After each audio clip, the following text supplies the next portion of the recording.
By the way, any women who are watching this, it's the same thing with men. If you're dealing with a man who consistently gets attention from attractive women, it's going to be harder to get him to settle down. And if you do get him to settle down, it's going to be harder for him to be faithful.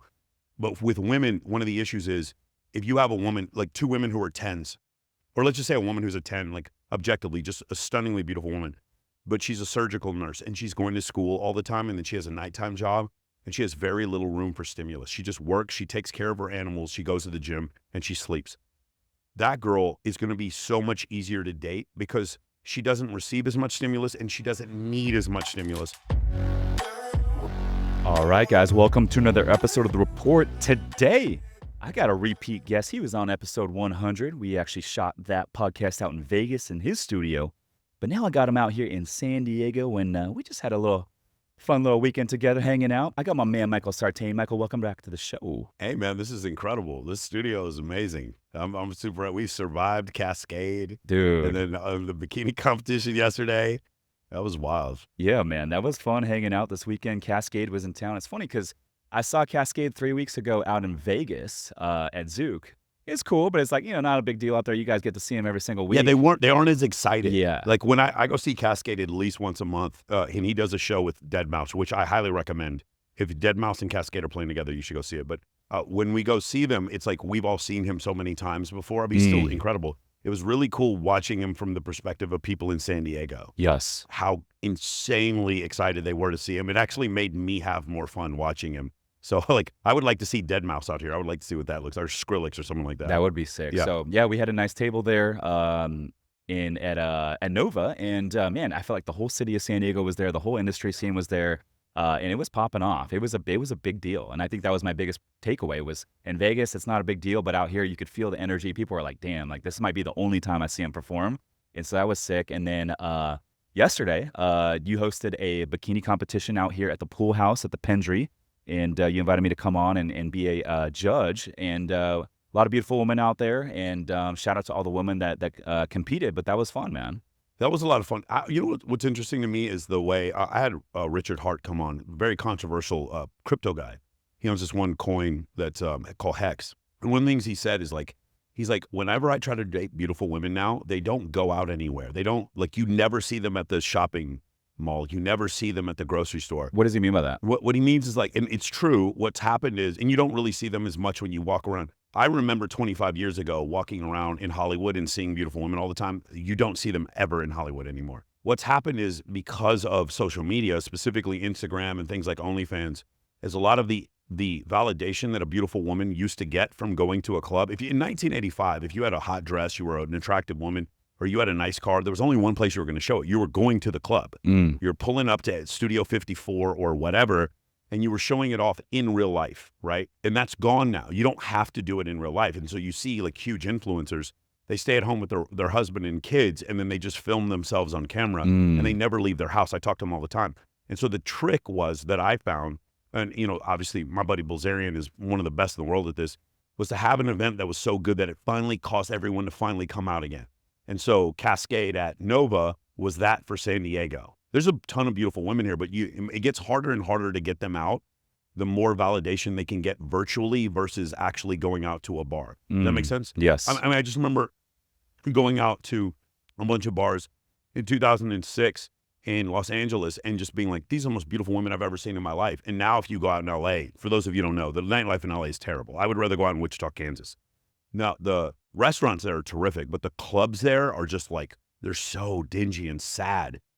And it's just, why did that happen? And part of the reason why it happened was because we've created our validation we get virtually. But as men, because we often get our validation from the affection of a woman, right, or intimacy from a woman, that's not something we can fake. So we have to go out. As men, we have to go out. Yeah, I don't even drink. You don't drink either. I don't drink, yeah. And, like I get energy from going out. That's like, we go out on Saturday night and yesterday, Sunday, like at the pool house, I get so much energy from being out there and I'm not even drinking and I enjoy it. I have a bunch of clients and some of the guys who work with me, and they're like, Michael, I get depressed when I go into a nightclub. Like I get overwhelmed. And when we got to Nova, I could not have been happier. I remember one of my clients, one of my sales guys, it was like, hey, Michael, how long did it take you to get over like the dread of going to a nightclub? And I was like, Man, when I was there, I was like, I'm not dreading this at all. This is terrific. I speak. I'm a 46-year-old man, and I speak nightclub. Some people don't speak that language. It's a hard language to speak. If you speak it, you're on stage all the time. You meet beautiful women. Are they good for you? No, they're not. They're Yeah, not good for yeah. you. I'm not telling you that you're going to meet your wife there. What I am telling you is this: in today's society, there's no more difficult obstacle to overcome than a loud fucking nightclub with beautiful women with lots of ropes, security guards, and bright flashing lights and smoke. There's nothing but stimulus around you that's supposed to bewilder you and distract you. And then they segregate you. The poor people stand on the dance floor. The wealthier people get the table. That sounds like a horrible fucking environment, except when you get good at that environment, then when all of a sudden you go to your real estate conference or you have your get together for all the accountants in the city, you crush it because it's a joke. Because if you're able to survive in that environment, then this environment is easy. Does that make sense? Yeah, it does. And I think like you were able to relax and really just enjoy the moment and be present on Saturday with Cascade because, you know, like unlike Vegas, you're out there probably entertaining a group of people. You're out there maybe doing some speaking. And so you get a lot of things going on in your head. But out here, you literally just came, showed up, and just got to enjoy it. And dude, that was a fun time together, man. Yeah. I mean, that was a great So time. what are you gave me a couple pointers the other night that I was like, oh, I haven't heard that before. But, you know, for a guy out there that wants to step up their game and meet some attractive women by going to the nightclubs, what are a couple pointers for those guys? Well, first off, I wouldn't base it initially off the nightclub. That might be the end of it. But what I would do is, first off, at every nightclub, I'd find out who handles comps, if they do industry reach out or industry comps, and I would say, hey, what if I bring 10 influencers here? Can we get comps? If you can do that on a regular basis, it's a very different game that you'll get. Some cities don't do it, but if you can do it, it's amazing. Like you mentioned before, you have a penthouse. Like your place now becomes the place where everyone meets beforehand. That's actually where you build a social circle. And the other thing is, so my birthday party every year, if you guys go on my IG, you can see it. It's usually around 50 girls and just me, but it never ends that way. It always ends up 50 girls and 50 guys. You don't have to invite guys to things. This is a really controversial thing. Like I think if you want 100 girls and 100 guys to show up to your party, here's what you do. You invite 1,000 girls and 0 guys, and you will get 100 girls and 100 guys to show up. It's the weird, one of the things I've always done is 28 days out, I'll invite like 4,000 girls to an event, like let's say Babes in Toyland or whatever. And I'll invite them and I'll reconfirm maybe 10 days out or whatever. And I'll reconfirm and I'll maybe get 300 or 400 girls to show up. I will invite 0 guys until 48 hours out. And then I'll pass out some flyers and I will get hundreds of dudes to show up. It's just so weird that it works like that. But I'm always a big fan of ratio. You want to create situations where there's like 3 or 4 girls for every guy. And when you do stuff like that, and then when the photography, the thing I told you before is when we show up to the nightclub, one of the things I do is I make all the guys get off the table. I make the girls stand up on there, and then I'll take a picture with it'll just be you and then all the girls. And I use that for social media. Social media, rule number 4 in the MLA, my course, social media is fake, and I'm okay with that. And what that means is social media, you guys understand, the perception that you get of other people on social media isn't real. Their lives are not like that. They take dumps just like you. Their fucking back hurts just like you. Their fucking girlfriend bitches at them just like yours does. Everything's the same, but they only show you the best parts when they're getting into their rented Lamborghini or they're wearing their fake watch or they're going into, whatever. They're sitting next to a helicopter that they don't own. Or they're getting on JSX. Dude, it's funny you mentioned that because I know who's fake on social media and who's not, just because you know who the gamers are once you see behind the camera. Yeah. And I know someone that actually is a female who lives at home with her parents in like North County, San Diego. And if you go to her Instagram, she's in private jets. She's like Lamborghinis, Ferraris, and Bugattis, and like just traveling all over the world. I'm like, this girl makes no money and lives at home with her parents. It's so funny. All fake, man. I put hashtag fake rich. Whenever I get on a JSX flight, I'm like, look at my private jet. And then at the bottom, it says fake rich. The guys who are like, do things like that. There's actually a service in Los Angeles. You can pay them to get into a private jet and take pictures like it was your jet just for your social media. Now, here's the thing. It's good and it's bad. It's bad because obviously the representation we have is unhealthy. It makes you think that everyone's skinnier than you and in better shape than you and dating someone prettier than you. But it's good because it's like you also understand that it's a performance art. And so for me, if you ever look at the recaps for my events, it looks like there were 27 women and 1 dude there. It always looks that way. And people are listening to this and like, that's incredibly shallow. good luck. I hope you guys have fun throwing your own fucking events. Like, this is the world we live in today. You can either choose to accept it, or you can sit there and be like, I hope we go back to getting rid of our phones. Like the old dude at dinner who bitches about people on their phone.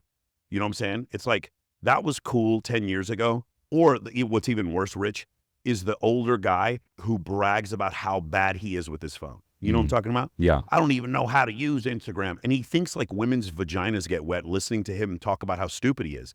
And it's just like, this is not a flex anymore.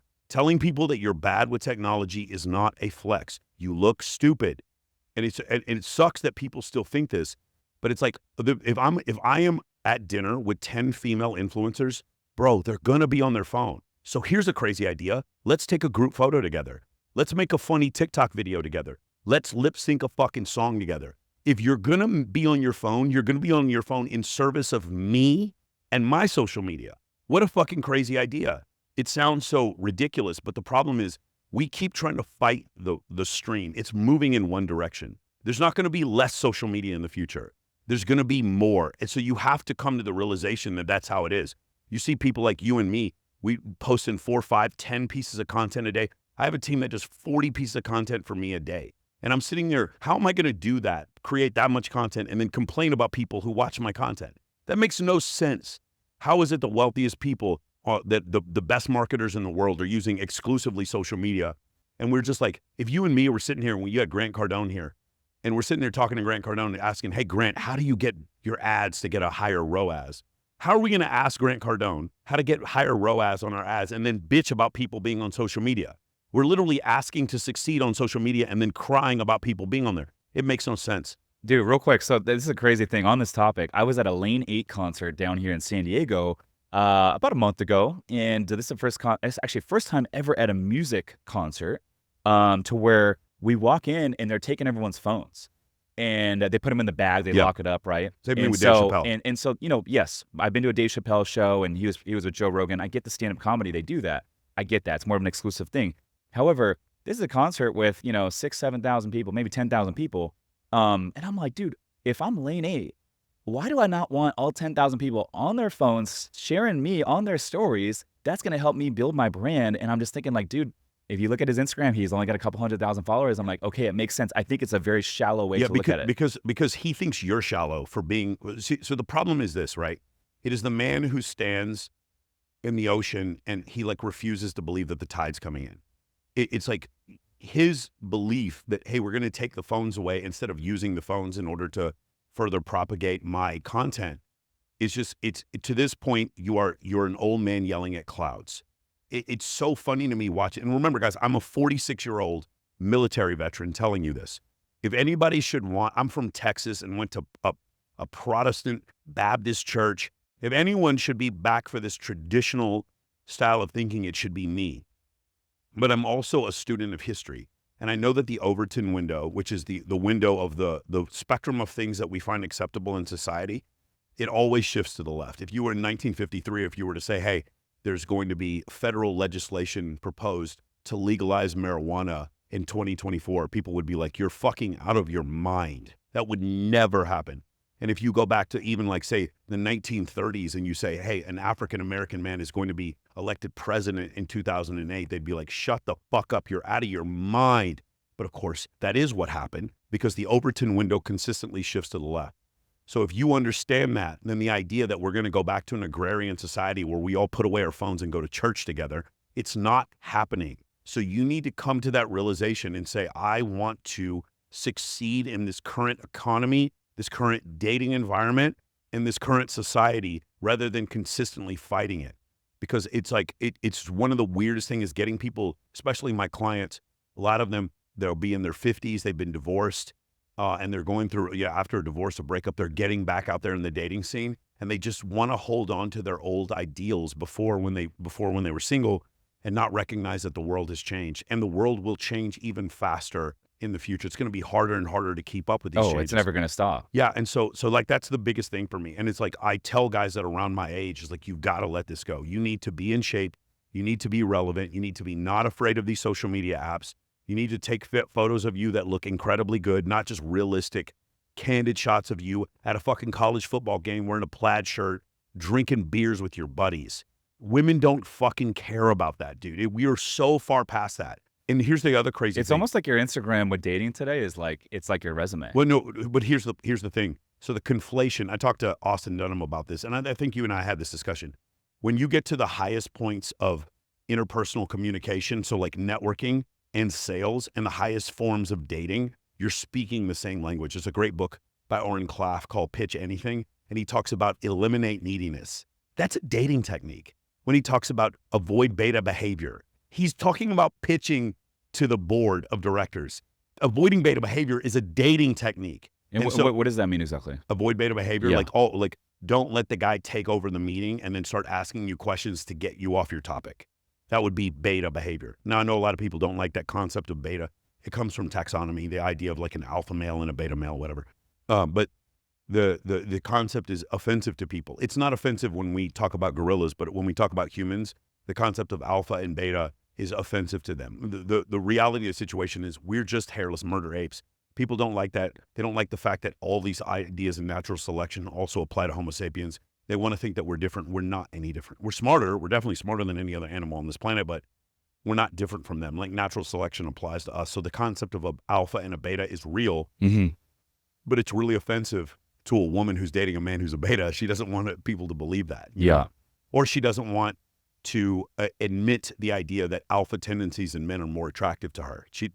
A lot of women don't want to admit that. I don't know if you've seen this one. There's one viral clip where they show a very muscular man and a fat man, and they ask these women, who would you rather date? And it's just all this mental cope and gymnastic that the women have to go through, where they keep saying that they would rather date the overweight man because they don't like men that have muscles and look aggressive like that.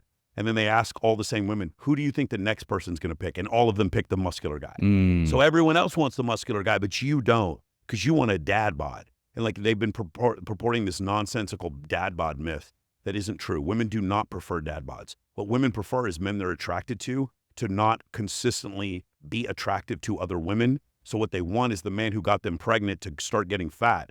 And so when he gets fat, he's less likely to run off and cheat. And that makes them feel more comfortable about the fact, and this is an evolutionary adaptation. Men produce more prolactin when their partner becomes pregnant, so you'll see them get heavier. And this is evolutionary adaptation. But why is that? Because of exactly what I just said. It's better for the child if the man does not run off and have sex with other women. Wow. And so it's almost like sympathetic overweight. Like women put on weight and men put on weight too when their partners are pregnant.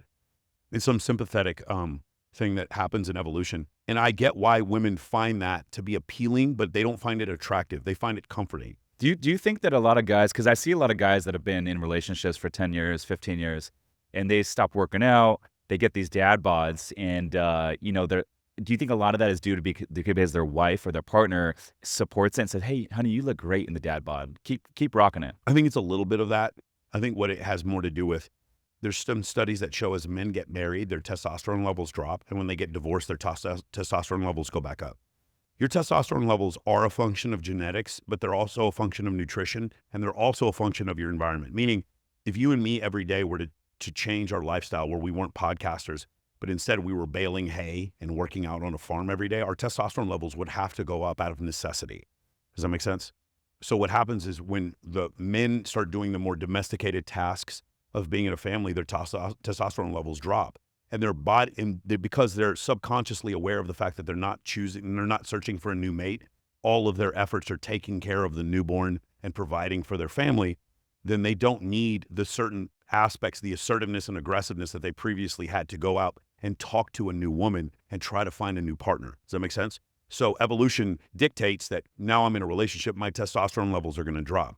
Then when they get divorced, their testosterone levels go up. Yeah, you're on the market again. I will say this though, like if you're out there listening to this and you're looking for some sort of accountability to get in shape, one of the best ways to do that is to start a podcast, get on camera, because now you're on camera every single week and you want to look good, you want to feel good. So it is kind of like a little bit of support group as well, right? I went from like 204 to like 222, and I got on TRT and I was pushing up so much weight and my face got fatter, and I was like, dude, I can't do this anymore.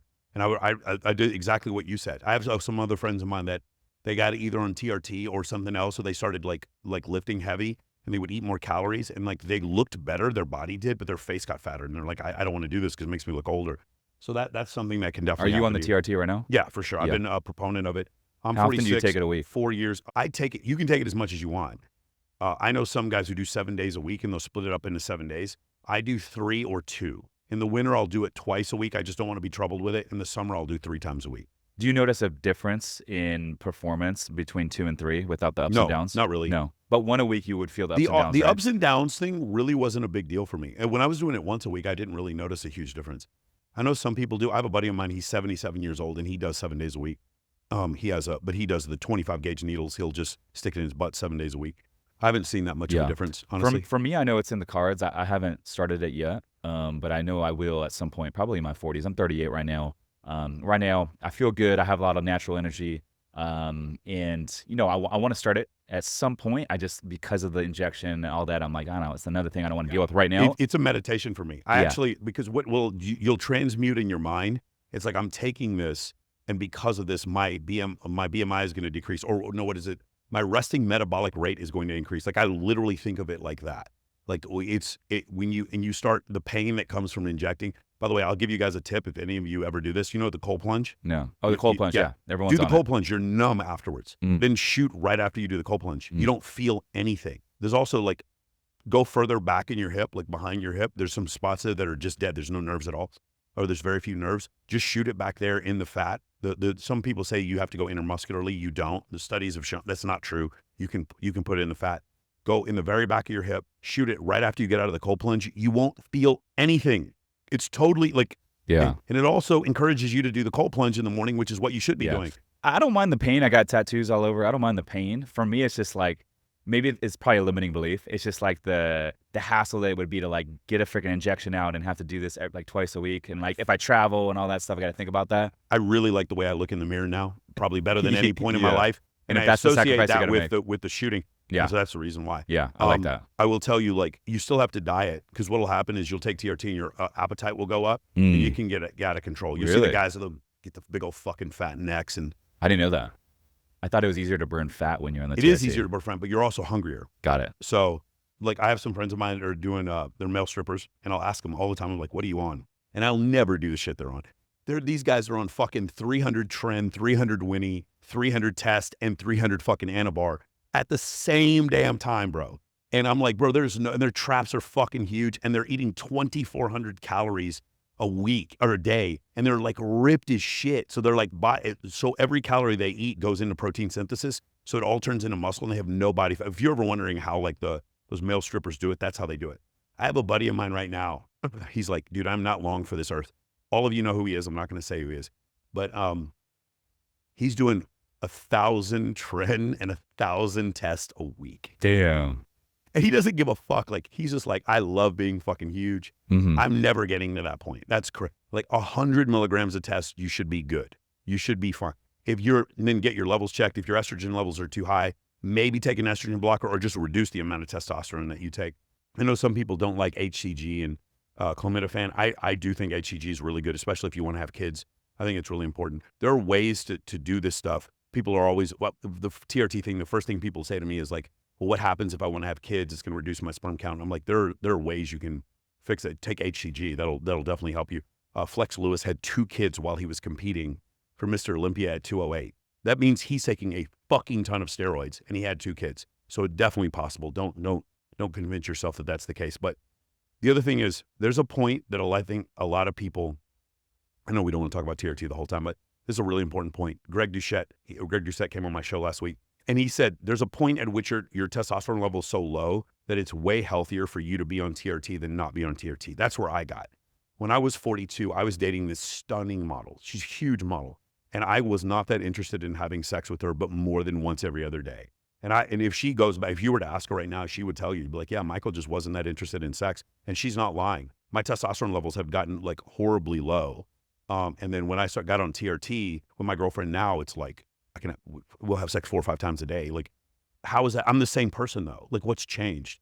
And the reality is that my libido and my ability to burn fat and produce muscle has changed so much because of a little bit of testosterone. Just keeping What are it your up levels? to a normal.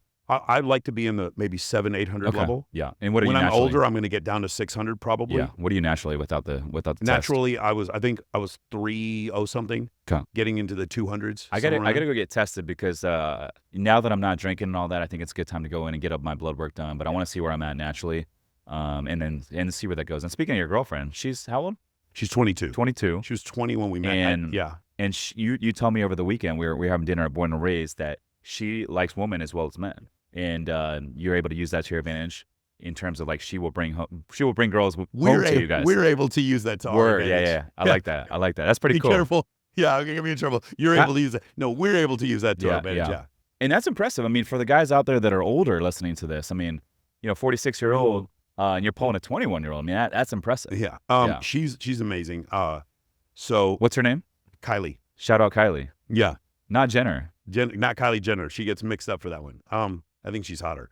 The thing with this, and I'm just going to talk in generalities because Kylie doesn't like when I go into the specifics of our relationship. Yeah, you're not even here right now. It's all AI. Yeah, I'm not even here. This is we were not in the club on Saturday night. We're not at the What you club. talking about? If what I had gotten to a point in my life where I live in Las Vegas and I was surrounded by all these very successful men who had partners and then they were cheating on them. And I just remember thinking about, I had a female family member, and I watched her. She got cheated on by her husband, and I watched her cry. I was very young when I saw this, and I was like, I will never do that to a woman.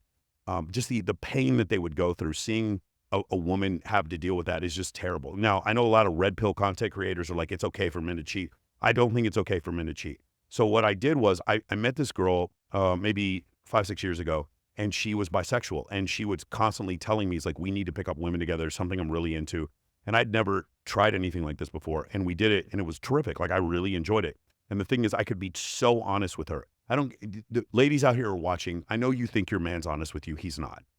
There are women that walk by when we go to the movies or whatever, and we think they're hot.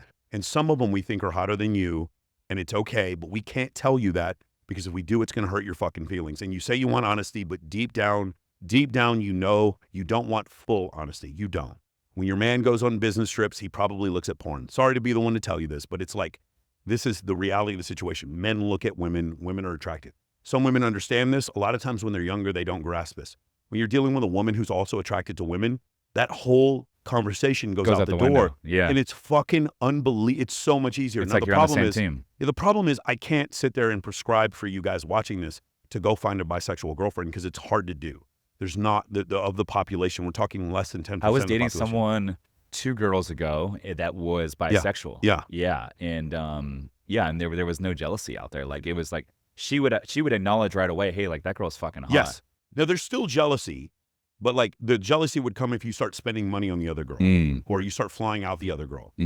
But it's one of these strange things, because a lot of my clients come to me for this specific advice on this topic. But the reality is, what they want me to do is get their current partner to become bisexual, and that doesn't work. Just like you or I could not become bisexual. Can't change someone. You can't change someone. The whole pray the gay away, what's that? The Christian, there's these Christian ministries where they like try to send gay people to camps so they can pray the gay away so they become straight. That's bullshit. It doesn't work. And it's the same thing. You can't make a straight woman bisexual. It's like you understand. If you respect my heterosexuality, which is a function of my genetics, then I know I can't change my heterosexuality. I'm always going to be heterosexual.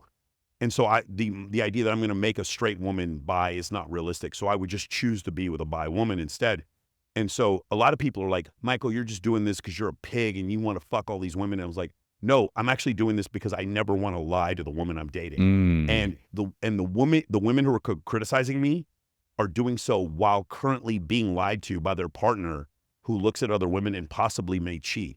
Dude, I fucking resonate with that, because one of my buddies who I grew up with, his name's Kyle. Shout out to Kyle. But he always was like the type of guy that like literally, he's like dating around. And I was like, oh, this guy's never gonna settle down. Well, guess what? He's like literally having a kid. He's getting married. He just bought a house with this girl, and he's settling down. Well, what's the fucking takeaway? The takeaway is he found a girl that's bisexual and is down to have other girls come home and like sleep with them. And so I can resonate to exactly what you're saying, dude. Yeah, but the point is, all women are going to hear that are straight is like, you get to have your cake and eat it too. But they don't. But again, ladies, if you're hearing this, if any man's ever cheated on you, understand that whole thing goes away. Does that make sense? Yeah, it does. It's like it's very similar to like, the drug epidemic, the war on drugs. what happened? We kept making certain drugs illegal, and then we funded a cartel in Mexico that ended up killing a bunch of people. But once we made those drugs legal, a lot of that crime would go away. If we made drugs legal in this country, all that would go away. Just imagine if you and your man could eliminate that function of jealousy because you were picking up women together. Here's another part that's really crazy, is the number of women who would not be interested in sleeping with you by yourself as a man, but as a couple, jump on the idea. There's no convincing. Like they say yes. It is one of the weirdest things I've ever seen. And this is another thing. Ask if you guys are watching this, ask one of your female friends who's ever had a threesome, like, do you count it on your body count? And they'll be like, no. What? It's one of the, I'm not saying all women are like this, but I've met so many women that are like, well, yeah, I didn't go on a date with a guy and have sex with him. I went home with a couple, so that doesn't count. It's mind-blowing how the gymnastics that sometimes women will play in that situation. And the other thing is, like, as a man, we have to work for it. We always do. I don't care who you are. Unless you're outrageously attractive, you've got to work for it. If a woman comes up to you in a bar and is just down to have sex with you, get ready. She has a penis. Like, you're dealing with, you know? You got to put in the work. Like I'm 38 and I'm just now figuring things out, right? But and if you didn't have to put in any work, you'd be scared. I would be scared. If a woman was an attractive woman, just came up and was just offering sex to you with no work, I would actually be afraid. You got to assume. You would assume something crazy is happening. So either you're going to get robbed or she's got a penis. Exactly. So I expect to put in some work. When you have a really beautiful partner, you don't have to put in any work. It's really crazy. So I can't prescribe that to everyone, but I will definitely tell you it's something that's helpful. Yeah, absolutely. Absolutely. Dude, so I've heard you say many times before, and I think this is a really, really interesting topic, but you mentioned how, like, women, the validation with women has nothing to do with their physical looks, but it's how much attention they get from other men. And you mentioned, like, you could take a girl that's, basically a 10 on a scale 1 to 10 that lives in, like, Iowa, and, she doesn't have a lot of, like, validation from other men. She could literally be a lot more chill to date versus, like, a girl that's like a 5 or 6 that lives in Southern California and gets offered to fly out to Cabo in Las Vegas by all these older men.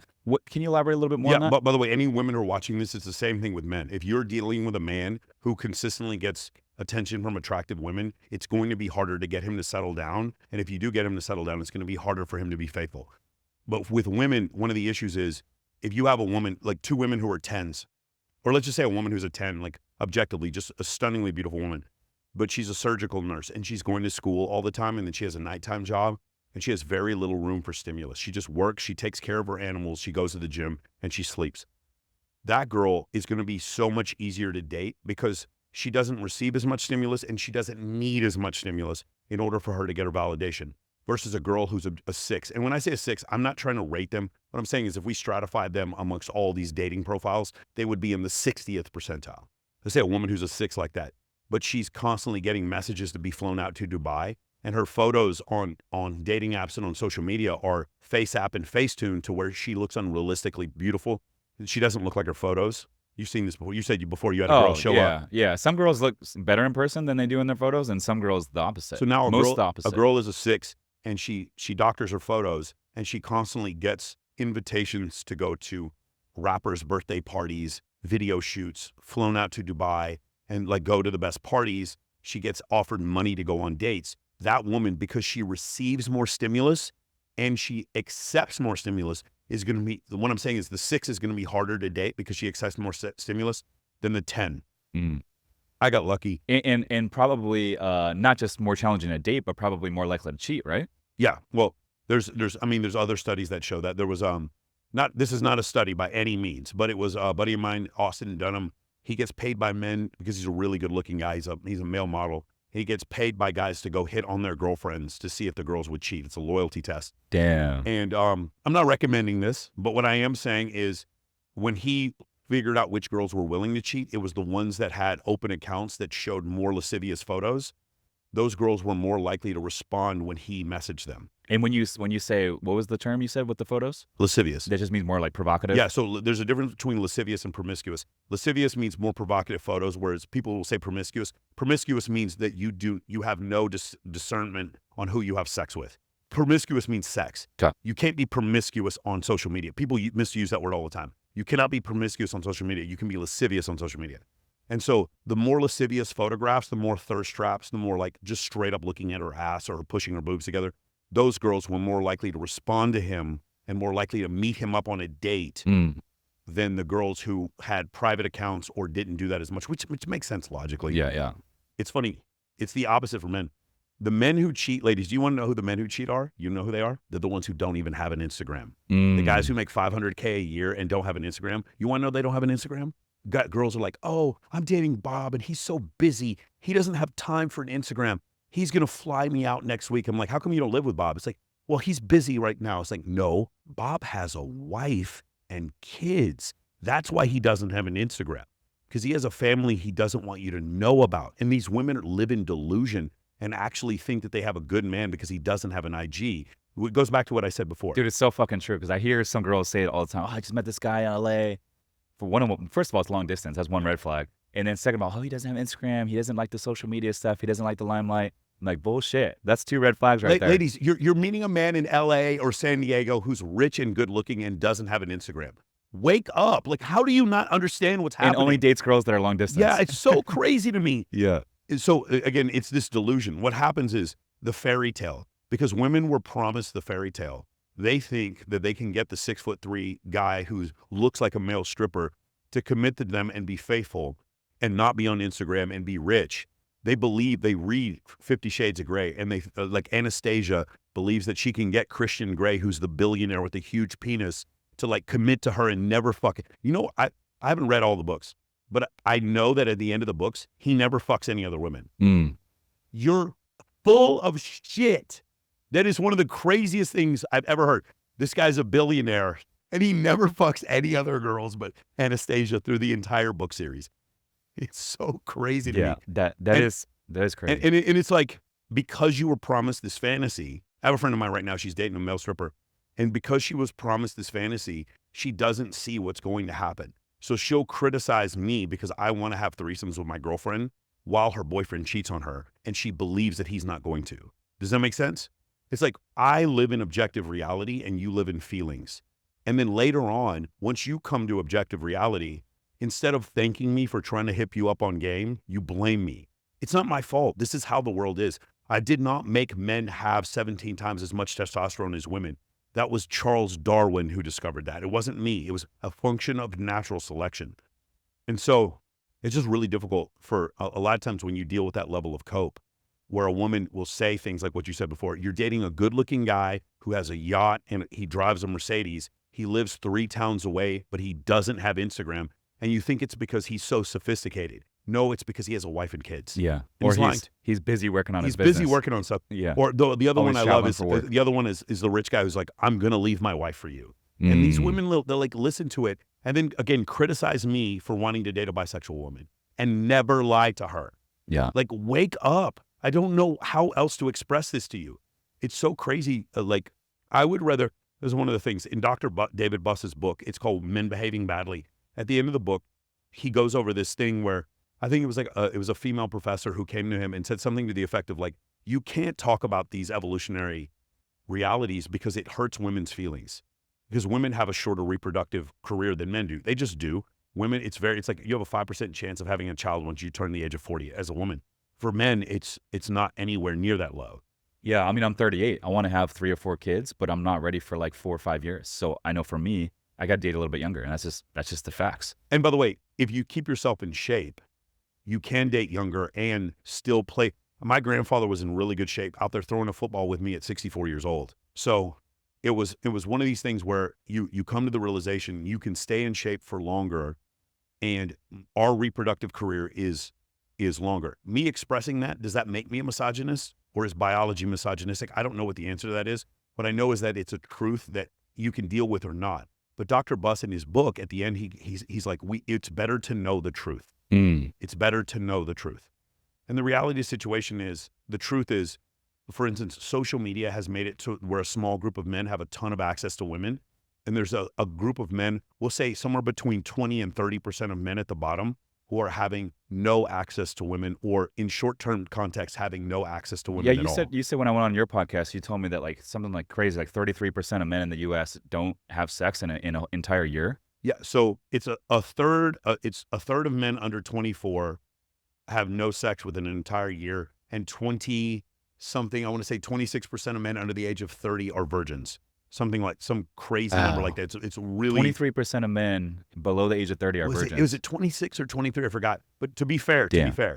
we're talking about the number is astronomically high when you're 19. I was a virgin at 19. And then when you turn 29, the number's like 4% of men. 29, 30 years old, it's like 4 or 3% of men are virgins. So it actually drops precipitously. And this but is in your not mid-20s. because their standards are too high. It's because they just don't have options. Yeah, well, about a third of men, and again, this is Mack and Murphy who says this, about a third of men do not get to participate in short-term dating. They do not get to participate in the right swipe hookup culture. They just don't, they have no place in it. And it's because of women's preferences that they don't get to do that. Women are picky. And that's the reason why. The problem is because we've gotten into a global marketplace, what's happened is those men actually would have had a shot if all they were doing was picking from women in Wichita. Because the women in Wichita would be like, okay, this guy is like a 5. But because she has to pick from every man on Instagram, this man is now a 2.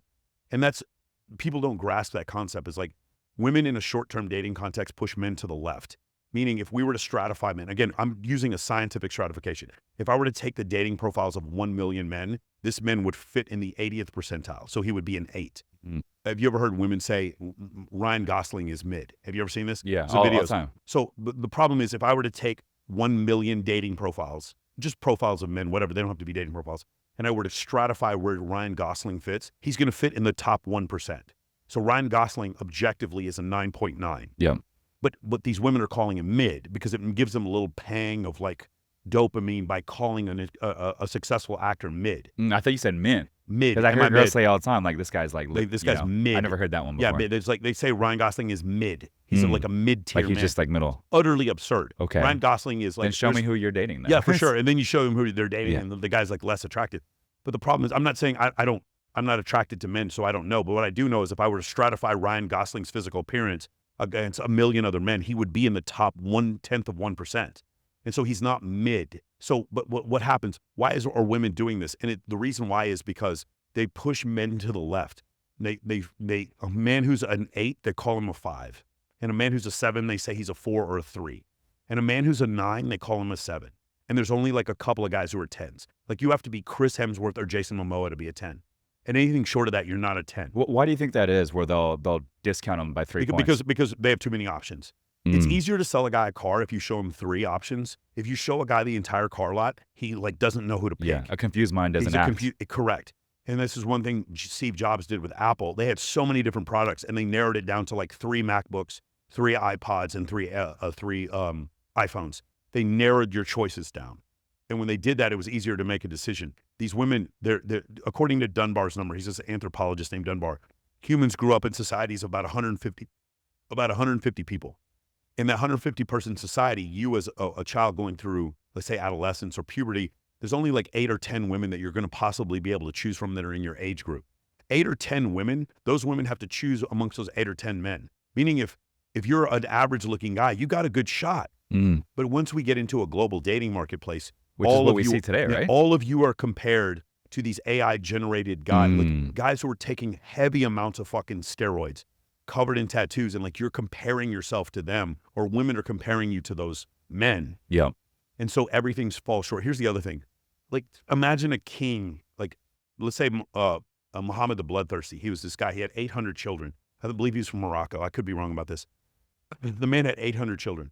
The images of sexuality that he saw having a harem of women are very, very high for the time period that he lived in. Okay.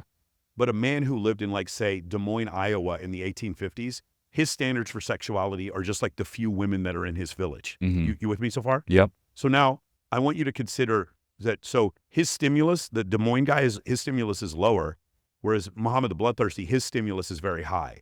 But let's just say I'm a guy who's I'm a 15-year-old kid who's on Instagram, and you're Dan Bilzerian. The images that we see on Instagram are the same. The same.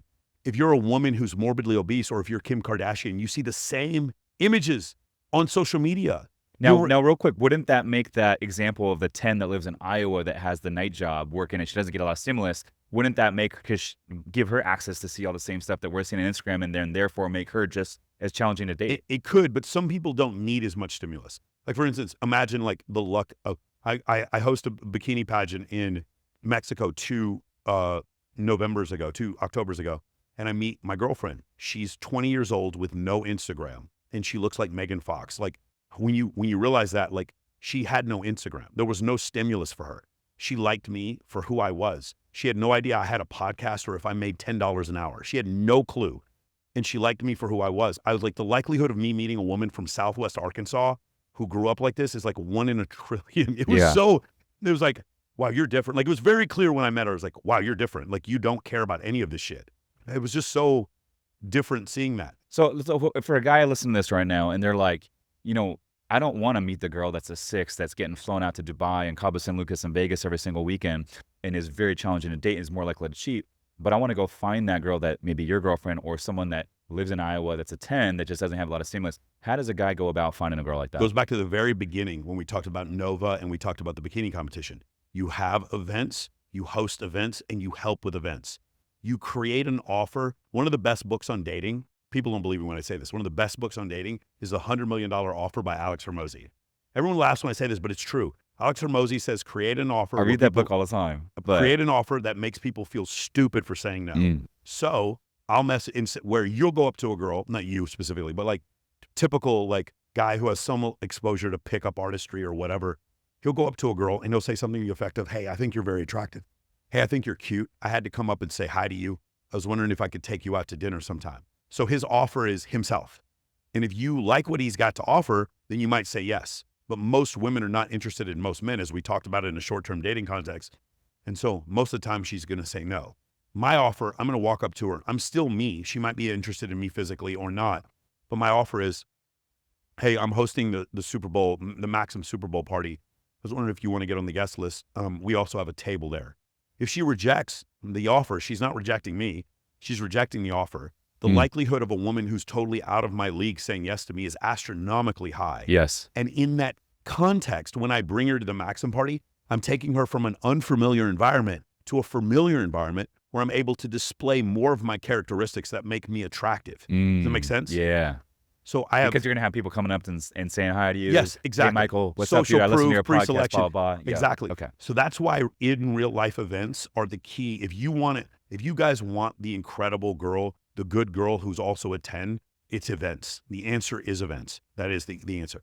And the other thing I'll tell you is if you're an older man and you want to date younger women, unless you're using money, which I don't know how to use money to date women. I've never done it in my life. Yeah, you were telling me when we went to dinner, and I thought this was very unique and interesting. You said, like, when I go out to dinner, like that's a group setting, you're like, even if I cover the bill, I don't want anyone I don't want her to know. Anyone to know I cover He's the like, bill. I'll use the restroom and then grab the server while using the restroom and say, hey, take care of it, because you don't want her to know you have money. I've never bought a table in my life, but if I buy dinner for my friends all the time, and what I'll do is I'll go and you're like what you said, I'll go sneak over to the cocktail server or the waitress, and I'll hand her my credit card, and I won't even look at the bill, and I'll pay for it before anyone sees it. And when someone says, oh my God, did you pay for the bill? I'll be like, I do like that. I go, it was handled. I don't even say I pay for it. I say it's handled. I don't want anyone to look at me differently because I have money. I drive a 10-year-old Lexus and I wear an Apple Watch. And the reason why I don't begrudge anyone else for doing it. I mean, obviously my good friends are Wes Watson and you and these other guys. You guys have like all this awesome stuff. Dan Fleischman's got a fucking helicopter, right? Like Dan Bilzerian's one of my good friends. Right. I mean, obviously I'm not criticizing people for doing that. My thing is, because I'm a coach, I have to coach white belts, and white belts don't have that money. So I always have to coach from black t-shirt and Apple Watch. I have to coach at that level. And so I think it would be a bad example for me to show videos of me picking up chicks with Lamborghini. Using money, yeah. Because it doesn't help my clients. Yeah. So that's one thing that a lot of people have a hard issue with. Also, when we throw the events, someone else is always sponsoring it. I'll get a sponsor, or I'll get a place that wants social media coverage, and so they'll let us throw the event for free. That's something that I teach my guys to do. But having the events is the way to get that girl who would never go out to go out. Does that make sense? Yeah, it does. So make it's sense. a big birthday party. It's a charity event for animals. It's a bikini competition for $100,000. It's some huge industry event in your city. In Dallas, it would be like the Margarita Ball or the Dragon Ball. In Vegas, it would be like the Summer Jam or Rufus du Sol, the Spring Jam at Omnia, or Rufus du Sol at XS. Like there's these things where everyone comes out for them. EDC, everyone comes out. You create those events in your city, and if your city doesn't have a scene, you create a scene. If you do that, that's how you get those girls who you would never normally meet to come out. you meet them, and then you get to show them all of the cool things about you in a familiar context, as opposed to right swipe on dating apps where it's like, he does not have the facial symmetry or the jawline, or he's not tall enough for me. So left swipe. Whereas she meets you in person, you're like, man, this dude is fucking funny as shit. Damn, did you see that girl staring at him? And all of a sudden now she has attraction pangs for you when normally she would not have those things because you came up to her in a mall and said, hey, I'd like to take you to dinner. When you go direct like that, you've got one shot, and it does shorten the seduction process, but your hit rate, your shooting percentage goes way down. Whereas if you do what I do, my shooting percentage to get girls to come to my events is outrageously high, depending on the event. If I were to say, and I want Dan to do this, if Dan Bilzerian was like, I'm going to throw another Ignite party, I'm bringing the band back together, throwing another Ignite party, 3,000 girls, 700 guys. We're going to have it, and we're going to have all these huge DJs. If I were to invite girls to that, 80% of girls are going to say yes to me. 80% and all of them show up. Yeah, you're providing value too. But depending on which offer it is. Mm-hmm. So for me, I like Maxim Party, Teatro Party, Babes in Toyland, Bikini Competition, Charity Event, Theme Party, Birthday Party, stuff like that. Those are the events I throw. Or just getting your friends together to play Uno, drink tequila, play with kittens. Have you ever been to Crumbs and Whiskers? I know. You guys could check out. It's in a Vegas? Place in Wilshire. I think it's on Wilshire. It's in LA. It's called Crumbs and Whiskers. You drink coffee and they bring kittens out. It's incredible. It's the best date locations I've ever seen in my life. I would do things like that. So it'd be like neon bowling, different stuff like that. I would take groups of people out, and that's how you get the girl who's a 10, who's low stimulus, to come out, and you meet her in person, and you get to display all your positive qualities. And I can contest all this. I mean, I'm doing a lot of this stuff, not for the dating, but for the business and entrepreneur stuff. So we're hosting, meetups. Been hosting a monthly meetup here in San Diego for like 5 years now. And then we got our yacht meetups, and I always do like afters and like some pre-games at my place. And so we're doing all this stuff, and I noticed there's a lot of carryover between the business, even though that's the main reason I'm doing it, to like dating as well. And so I can attest that this strategy definitely works. But I will say one thing that also works is like, when I meet girls at the gym or wherever I'm out and about, I typically just have a quick casual conversation and say, hey, are you on social by chance? We should connect sometime. Every girl will give you their Instagram. Then you can connect. And then now you're not putting them on the spot, and they have a chance to kind of like get a feel for who you are as a guy. And then next thing you know, they're liking some of your stories. They slide in the DMs a little bit. And then at that point, you can say, hey, it was great meeting you. We should grab a drink sometime if you're open to it. And it's very nonchalant. And most girls, if they're interested, they will say, yeah, let's do it. Listen, I'm going to give you guys I'm going to hip you on game, because what you just said is so perfect. So I want you to consider this. Every girl will give you their Instagram. It used to be you would go ask a girl for a number. I remember I was 13 years old. I would go out in 1990, like I was 14, 15. And I'd go to the skating rink, ask girls for their number, and they'd be like, I have a boyfriend. Like, girls wouldn't give up their number to anyone back then. Now, every girl will give you their Instagram. And then when they give you their Instagram, the algorithm then shows them your Instagram. Now, think about this, guys, because you're missing the point.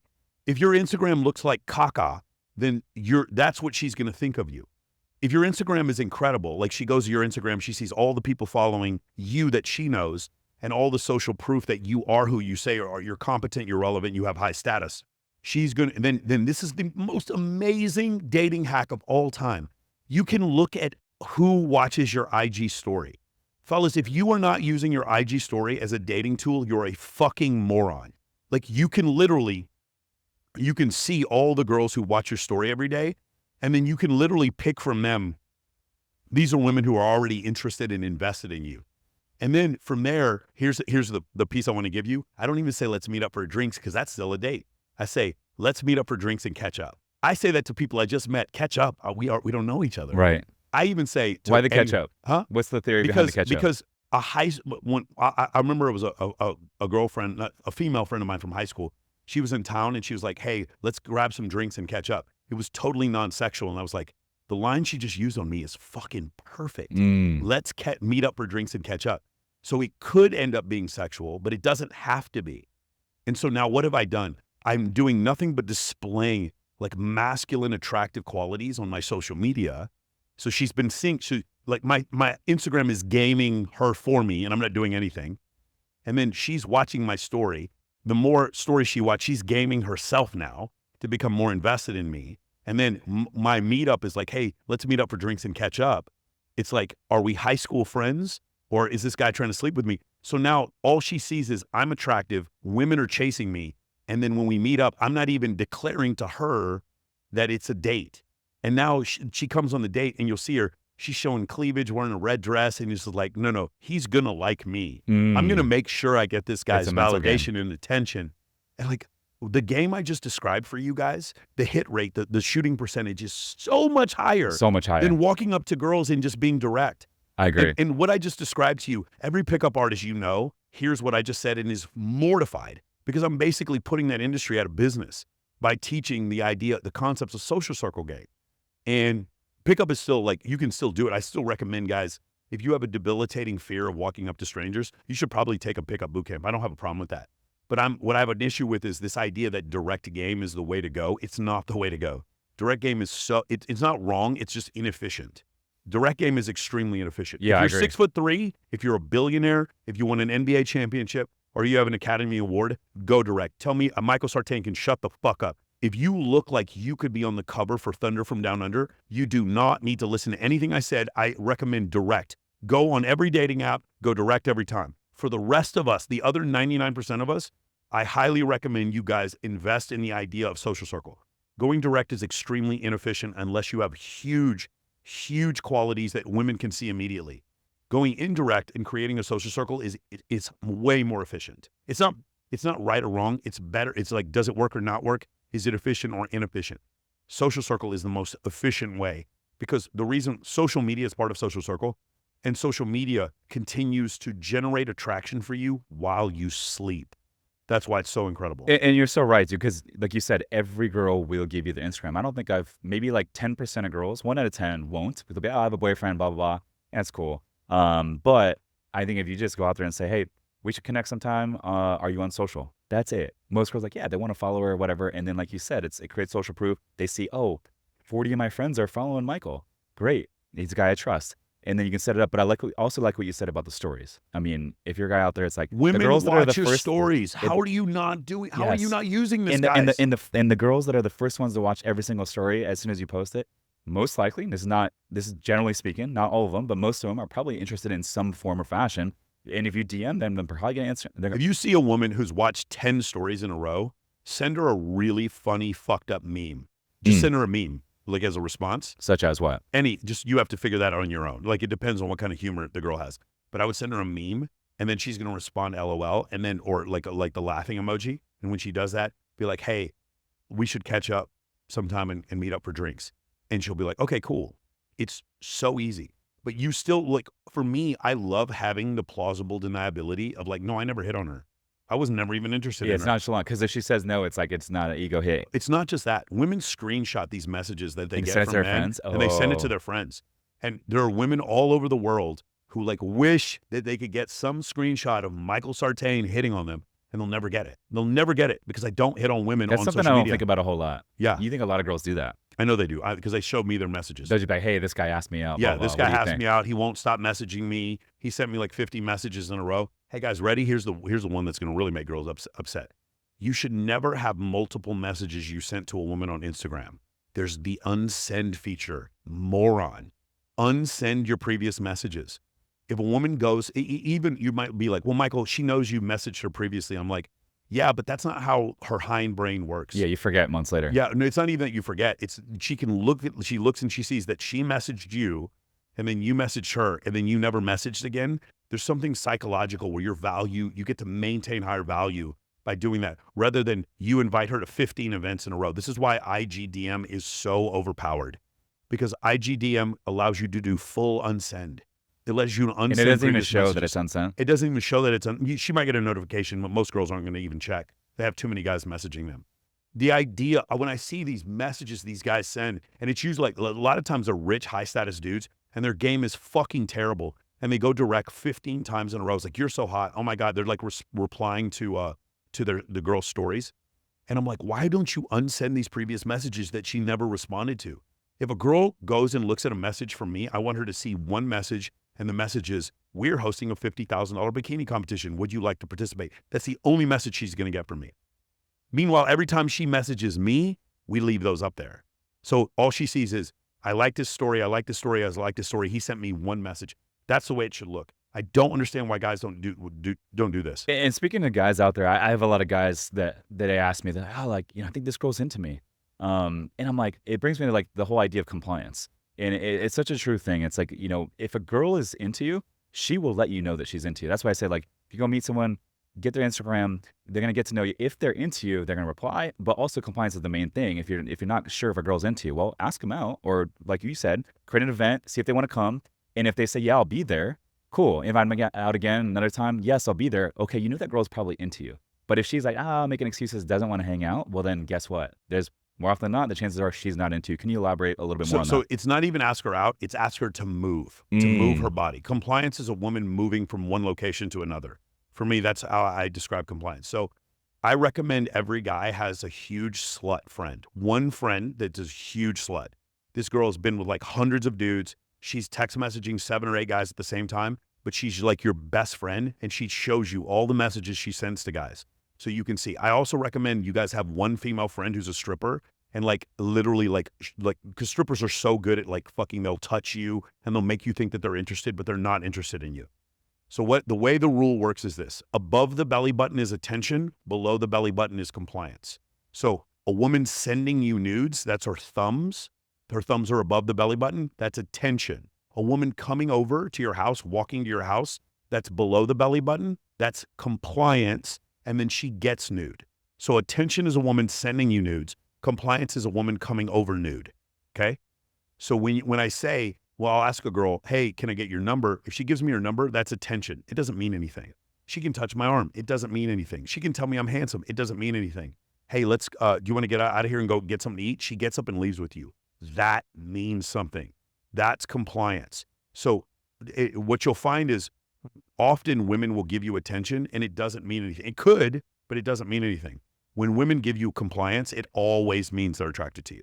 So what you want to say is, hey, come over here and meet my friend. Let's walk to the other. Just walking from one side of the table to the other side of the table is And compliance. compliance. Hey, can you grab me that drink? Yeah. That's compliance. You know what Will I do? grab- What I do a lot that works really well, and I just do this because this is actually what I personally like to do. But it works really well. So like when I go out with a woman, instead of like a lot of guys will go out to dinner, they'll sit there for like 3-4 hours and just chat, have multiple drinks at one spot. To me, I like to keep it moving. And so whether I'm out with a girl or with my guy friends, I like to just kind of keep the night moving and progressing, and just kind of change the scenery, change the vibe a little bit. It's more exciting. So we'll meet for a drink. I don't drink anymore, but we'll meet for a drink. Maybe I have some soda water, and then we'll go to another spot, and then maybe we'll go to the Padre game, and then we go to a nice dinner. And then we will stop at my place. And then by the end of the night, it's like we've been to 5 or 6 places in the same 4 hours that one guy took that girl out and sat at the same freaking restaurant the entire time, had the same server and the same surrounding. Now at the end of the night, this girl feels like she went on 4 or 5 dates, and the level of comfort and the level of compliance has ticked up to another level. Yeah, so the comfort goes up.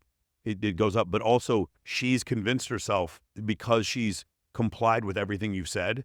So it's the Florence Nightingale effect. It's like, as women can get like, if a woman is constantly doing things for you, her brain, she starts to convince herself that she's attracted to you. It's a weird phenomenon. Yeah. So her going to 5 different venues she's starting to convince herself that she's attracted. Absolutely. I recommend that. And That's even a the good one. baseball game, like baseball game can be a lengthy thing. And like I'll show up late. I'll show up like 3rd, 4th, even 5th inning. And if it's a boring game, we're out of there by the 7th. I might only be there for 45 minutes because I don't want to sit in one spot for too long, especially if it's a boring game.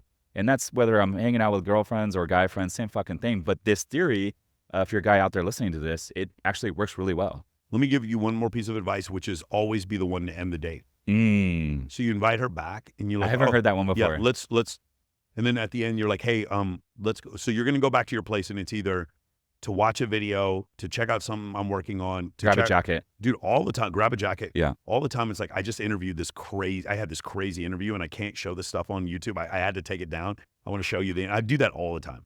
One of my favorite ones is like, come into my bedroom, but I want to let you know my cat Willie is in there. And if Willie doesn't like you, you have to leave my apartment. All the time I'll say that. So I'll ask them to come do these things. Yeah. And if they say yes, then it's cool. But if they give me any hesitation, I end the date. But I need to end the date. And how do you typically end it? Like, hey man, it was really great talking to you. I got to get up tomorrow to do some stuff. Can I give you a ride home? Can I call you an Uber? I'm like quickly trying to end the date. And it's like that Almost to the point where they're like, oh, what did I do? You want to maintain the correct frame. That's correct. Yeah. You want to maintain the correct frame. Because it's one of these things where it's like, for men, it's so quick and logical for us. We see a shape and have a feeling and we're attracted. For women, there's just these fucking ebbs and flows of emotion that have to do with, he's not that hot, and then she sees another girl liking him, and then now all of a sudden she's attracted to him. There's all these ebbs and flows. And it's like, regardless of what you think and regardless of what women tell you, you do have to play a game with women's attraction. Unless you're outrageously good looking, then you don't have to play any game. But for the rest of you, you have to play a game. Even guys with a lot of money have to play a game. Are you using money to buy her affection, or are you using money to create a funnel that brings beautiful women into your life? Those are two different things. The first guy's a sugar daddy. The second guy knows what he's doing. If you love real estate investing, passive income, and tax benefits, but don't have the time, my company, Summers Capital, is buying boutique hotels right now. We source the deals, we renovate the properties, and we even handle all the day-to-day management, making it truly hands-off for our investors. If you want to learn more to see if we can help you, visit summerscapital.com/invest to book a call with our team. Again, that's summerscapital.com/invest. Now back to the show. So, Michael, I want to switch gears here a little bit and talk a little bit about, this world that we live in today. I think it's an interesting time because we got a lot of different things going on, current events, politics. We got transgenders and a lot of people are raised these days and they don't even know if they're a girl or guy anymore in today's age. And so a lot of moving parts, and I feel like there's not a lot of consequences for actions in today's age. People are doing, violating a lot of crimes, not even doing jail time for it. Speak a little bit about that. What's your perspective? Probably the most viral thing I've ever done. I had a video about 6 weeks come out and it got 25 million views. And it was me expressing a couple of ideas. Like, who the face of prison reform is in the United States? Do you know who it is? Who? It's Kim Kardashian. There's this photo, you can look it up. Kim Kardashian standing next to Donald Trump in the White House getting prison reform legislation passed. And there's another video of her giving a blowjob to fucking Ray J. Like, no, just consider that. She's getting legislation passed. I want you to consider the concept of like, Bruce Jenner transitioning to become a woman, then runs over someone and kills them, and 4 months later is named Woman of the Year. Tell me which part of this is wrong.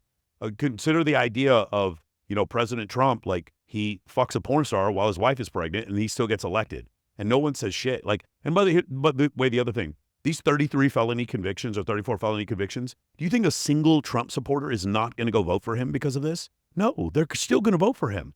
Like the idea, like no one pays for anything. The whole Vince McMahon thing that just happened recently? Yes. I guarantee you in the next 2 or 3 years, he'll be back around the WWE like nothing changed. It's one of these things where like no matter what you do, one of my favorite examples is Colonel Oliver North during the Iran-Contra affair becomes a contributor on Fox News. It's like people before OJ died, I spoke to OJ Simpson. I was at Steve Demopoulos' office and I was having a conversation with OJ Simpson because I was trying to get him to come on my podcast. And I said, so what do you have coming up in the future? And he goes, they're offering me so much money to host a fucking fantasy football podcast. What about the part where you stab those people 56 times? Do you remember that part? But you're going to get on a what? People are trying to make TikToks with him. No one pays for shit. Do you guys understand? No one suffers the consequences for any of their actions. You see women out here right now will do porn for numerous years and then have men get on a knee and propose marriage to them. There are no consequences anymore. Now that's a terrible thing for society, but for you individually, you're like trying to start a social media brand and you're afraid about posting a fucking meme. What are you worried about, dude? You're not going to lose, like nothing happens to anyone anymore. It's like the consequences are just nothing. You see these women, they're like sit there and they'll have sex with numerous partners on their OnlyFans and they're making $300,000 a month. And you're just like, what the fuck? Like, and the point is you have two options. One is to say, this is terrible and it's the downfall of society. And it probably is the downfall of society. But the other part is to say, I want to start a brand. Why don't I just like start saying things I actually believe and just seeing where it takes me and seeing how the world blows up? Does that make sense? There's no consequences for anything you do. Realistically, when you consider, I had like 50 more examples. Like, again, a guy goes to, just imagine if you or I ran a fund and then all of a sudden the Security and Exchange Commission or the FTC investigates us and puts us in jail for 15 months for securities fraud. And then they make a movie about us. And in the movie, we do quaaludes, fuck prostitutes, and punch our wife in the stomach. Dude, I was just out in Jordan Belfort. I was out speaking with Jordan Belfort. He's speaking in front of a whole thing in Miami. But you would think that would destroy our careers. Yeah. He's more famous. Jordan Belfort's 100x more famous than either one of us. Yes. What else do you guys need to see? You're worried about starting a personal brand, and Jordan Belfort punches his wife in the stomach and kidnaps his own kid in a movie, and he doesn't even deny it happened. And he's so much more wealthy and famous and popular than you. What the fuck are you waiting for? Did you see Bobby McFarlane or Bobby? Yeah, is his name the guy? No, the guy who did the Fire Festival. I forget the fucking guy's name. Yeah, with Ja Rule? Did you see he just did a fight the other No, day, like an no, MMA fight? no. Knocks this guy out, and after the fight, like Joe Rogan is sitting on the front row, and people are cheering this guy after ripping people off for $90 million. They're cheering him. We live in a fucking simulation, guys. This idea that you would pay for any... Ja Rule is still selling out shows after being part of one of the biggest scams in history. Speaking of Ja Rule, I think we're in talks with him to come out and perform at our holiday party this year. But that's a perfect Ja example. Rule's talented, but he also got duped. Yeah. That was stupid for him to be involved with that, you know? Yeah. Okay, so here's another example. You mentioned a couple guys, Wes Watson.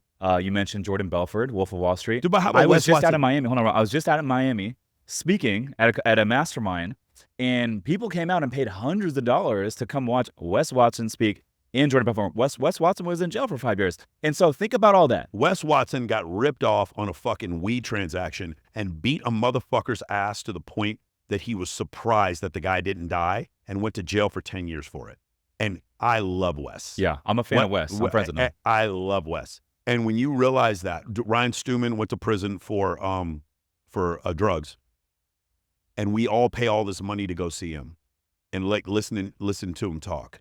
And I just don't understand how if Wes Watson can be charged with attempted murder and Jordan Belfort can be charged with securities fraud, and these guys are $100 millionaires. What the fuck did you do in your life? Are you $100 millionaire? Then why are you bitching about them? Why are you saying anything, bro? Like you literally need to understand that rule number 4 in MOA, Men of Action, is social media is fake, and I'm okay with that because the money's real. The world isn't fair, and I'm okay with that because it doesn't make any difference. Well, another takeaway is this is like, no matter what your background or what you went through, you can't play the victim mentality. But once you play the victim mentality, you're never going to win. But like I just had Thatch again on the podcast last week. The dude fucking didn't speak English, grew up in Vietnam, came over here with his family on a fucking boat. They had nothing but $100 their name. They were put up in a refugee camp in Camp Pendleton. And he went from fucking that to fucking... Oh, he's going to have $1 billion of real estate in 10 years. And this dude's fucking got millions of followers all over social media, and he didn't even fucking speak English when he came here. So for the people out there that are listening to this, that are making all the fucking excuses in the world not to start posting, not to start building their personal brands, dude, we just debunked it right there. Do you know how many people start a personal brand claiming things that aren't even true and get so wealthy off their personal brand that the things that they claim accidentally become true? Meaning they were showing themselves on a private jet that they didn't have, driving a car that they couldn't afford, and then you bought their product, and they got so rich that they actually bought the car in the end. Crazy, you know how right? many times that has happened? Crazy. No, here's the thing. That's a terrible, terrible prescription on society. That's a terrible description of society when you consider that. The world is that fake. But at the same time, you're busting your hump at your 9 to 5 while your influencer son is sitting there on Twitch making 20 grand a week, and your influencer daughter is on fucking Bigo washing. Dude, I was dating this one girl. She was on Bigo. She would do her laundry. She would make so much money. She would just set her phone up on a tripod, and she would wear panties doing her laundry, and people went fucking bonkers watching this girl do her laundry. It was crazy. And by the way, it was my laundry she was doing. That's the funny part. Yeah, They paid but her we so live in a much world to where you can literally fucking do anything. Like you could literally just sit there and make a video of you cooking freaking lunch every single day or dinner every single day for your kids and put that stuff up there, and you're going to start blowing up. I got Like, friends, Brandon look up Brandon Corica and Brandon McElroy. They'll definitely do your show. These guys are making $10 million a month on TikTok. And they go over these influencers. This one guy, he does product reviews from his bed. He sits in his bed holding the camera up doing product reviews with the covers over him. All of his product reviews he does like this. And this guy's making 600 grand a month doing that. Dude, it's crazy, Bro, man. it's like, But that's the world we live in. oh.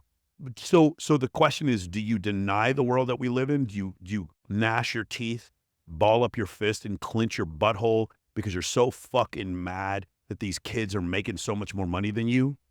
Or do you join them? Yeah, no, That's 100%. the question you got to ask. I want to make the money. I want to be in shape, and I want to date the beautiful girl. I'm sorry. Call me shallow if you want.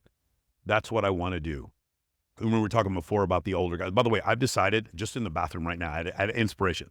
I'm going to do a course on how to, this is be for guys who make like 300 grand a year, who have a couple million in the bank, guys who are targets for financial predators, specifically those.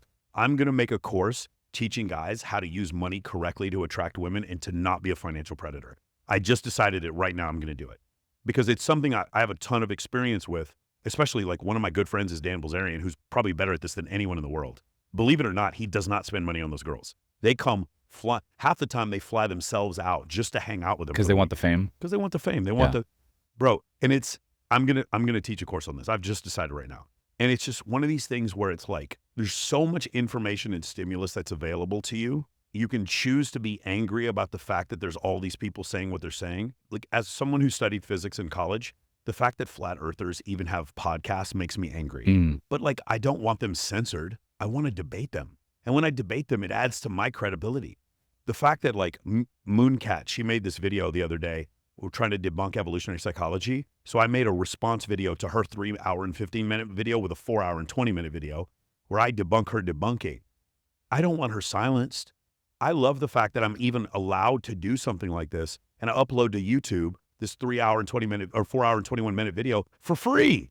And you can watch it in 1080 or HD, or I'm sorry, in 4K. And I'm just like, it's such a privilege that we live in this time period, and we should be grateful that we live in this time period, as opposed to being like, this is the downfall of society and everything's coming to the end. No, it isn't. You can get off your phone if you wanted to, but you don't want to. And I know you don't want to because you're watching us right now. That's so good. That's so good. Speaking of Dan Bilzerian, dude, what is the craziest party story that you've ever had with Dan? I know he's a good friend of yours. The craziest party story, and I don't remember if this is one of the parties I was at. The craziest party story for him is the house at 10979 Shalon Road. And he went in his bedroom. You have to have is a fingerprint scanner, and there's 2 deadbolts to get back there. He took 9 girls back there. It's so funny. Guys will say this to me all the time. They'll look at my photos and they'll be like, yeah, Michael, you took a photo with all those girls, but you didn't fuck all those girls. And I'm like, yeah, you're right, I didn't. Dan, he takes 9 girls in the back, and in my podcast, he goes, I gotta be honest with you, dude, I only had sex with 6 of them. He goes, I only fucked 6 of them, bro. I didn't fuck all 9 of them. I'm not going to sit here and lie on my dick, bro. I only fucked 6 of them. I didn't fuck 9 of them. And it was the most liked photo he'd ever had. It was him in the hot tub with a bunch of girls. It was like 9 girls, and they had covered up their boobs or whatever. And it was during one of his parties when he was doing this. So we're all out partying, and he's in the lot, and we can't get a hold of him because he's in his bedroom in there. I did a photo shoot after he gave up the house. He wasn't at the house anymore. I went to this company called Wish. I did a photo shoot there, and I went to the same bathroom, and I took like 12 girls. That's pretty funny. It was, and I didn't have sex with any of them, but it was just, we did like a video shoot in there. Anyway, that was the craziest story for Dan. The craziest story for me is I'm sitting there. Dan walks by me at his party, gives me a hug, whatever. He's got a trail of like 12 girls behind him. He goes into this like little VIP area where all the artists hang out in his party. In his living room, we're standing there. And we don't know who's going to perform because there's no announcement. There's no flyer for Dan's party. You are personally invited by a guy to come if you're a hot girl, or you're invited by Dan if you're a guy. And so we're hanging out at the party. And then all of a sudden, like, I still can't to this day believe it. I'm sitting 6 feet away from Cardi B, who just gets on stage and starts performing. I'm like, I'm sitting there having a conversation with this girl, and I look up and there's just Cardi B. Guys, I'm not in a stadium. I'm not in a concert hall. I'm in Bilzerian's fucking living room. And there's Cardi B, and I'm like, what the fuck what's going on here, dude? And Dan is nowhere to be found, bro. And I'm watching Cardi B perform, and I'm looking around at the girls, and they're looking at me, and they're like, because I had brought 90 girls to this party, and I'm like looking around, and I'm like, is this real? Is it Cardi B like actually performing like right in front of us?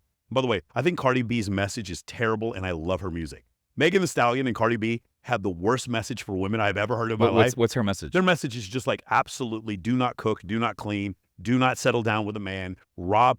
Cardi B, remember what she was doing? She was a stripper, and she would get her clients drunk or drug them and steal their money. Oh, like, shit, I didn't know that's the that. message. Yes. Damn. I think they give women the worst possible advice, but I love their music. Because I'm from the South. I fucking love Megan Thee Stallion, like Houston rap like that. I love it.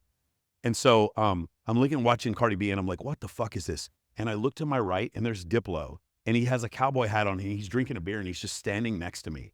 I'm like, and there's Cardi B, and I look to my left, and Bruce Buffer just walks by me. And I'm like, that's Bruce Buffer. And then I see Devin Booker and fucking JaVale McGee walk by me. And then the Jake and Logan Paul just walk over to the bathroom. And I'm like, dude, I'm in an Instagram post. Like, I'm living in an Instagram post. Cardi B gets off the stage, and on my life, it is 3 o'clock in the morning. Still can't find Dan anywhere. And Sway Lee walks on stage and starts singing "You're My Sunflower," and we're all singing with him. And I'm like, is this real life? Like, is this going to... Bro, there's no announcement. He doesn't tell anyone who's performing. How many people were at these parties? It's probably, I'm going to say 2,500 girls and maybe 400 guys. So how does he do the security? Because I imagine a lot of people are trying to get in. How does he do the security? He hires a bunch of Navy SEALs and Delta Force guys. They're armed. Everybody, all the security guards have shotguns and pistols. And I asked them afterwards, I was like, were these guns? Come on, bro. Did you really have loaded shotguns with guys at your party? And it was like all the shotguns were loaded. Because I imagine there's got to be tons of people trying to get in, but you can't let them all in. So he has outside in the front, Dan would have fire hoses where he would shoot fire hoses to keep guys off of his property, and they had pepper spray. So they never used the shotguns, but like guys would go out there. There was one guy, he wore a balaclava, so you couldn't see his face. And when people would drive by, he would scream at them. And he's armed. He's got a pistol on him. He would scream at them, get the fuck off the property. So many dudes were trying to get into this party, and you had to have like an army unit to keep the guys from coming out. Guys were trying to scale the wall. One guy, he makes this video, is brilliant, by the way. And by the way, I've actually done this before at a different party. He showed up really early with a camera and said, I'm here to shoot the red carpet. He was there 4 hours early, sat there on the red carpet, shot the entire party, and then afterwards made a YouTube video on how I snuck into Dan Bilzerian's party. That's genius. Dan writes him and says, hey man, that was there's a great video, and I'll invite you to the next party. Can you please take this video down? And he takes it down. Damn. That part was crazy. But my favorite story is there was a little person, a midget, who he had hired for something. I can't remember why he was at the party.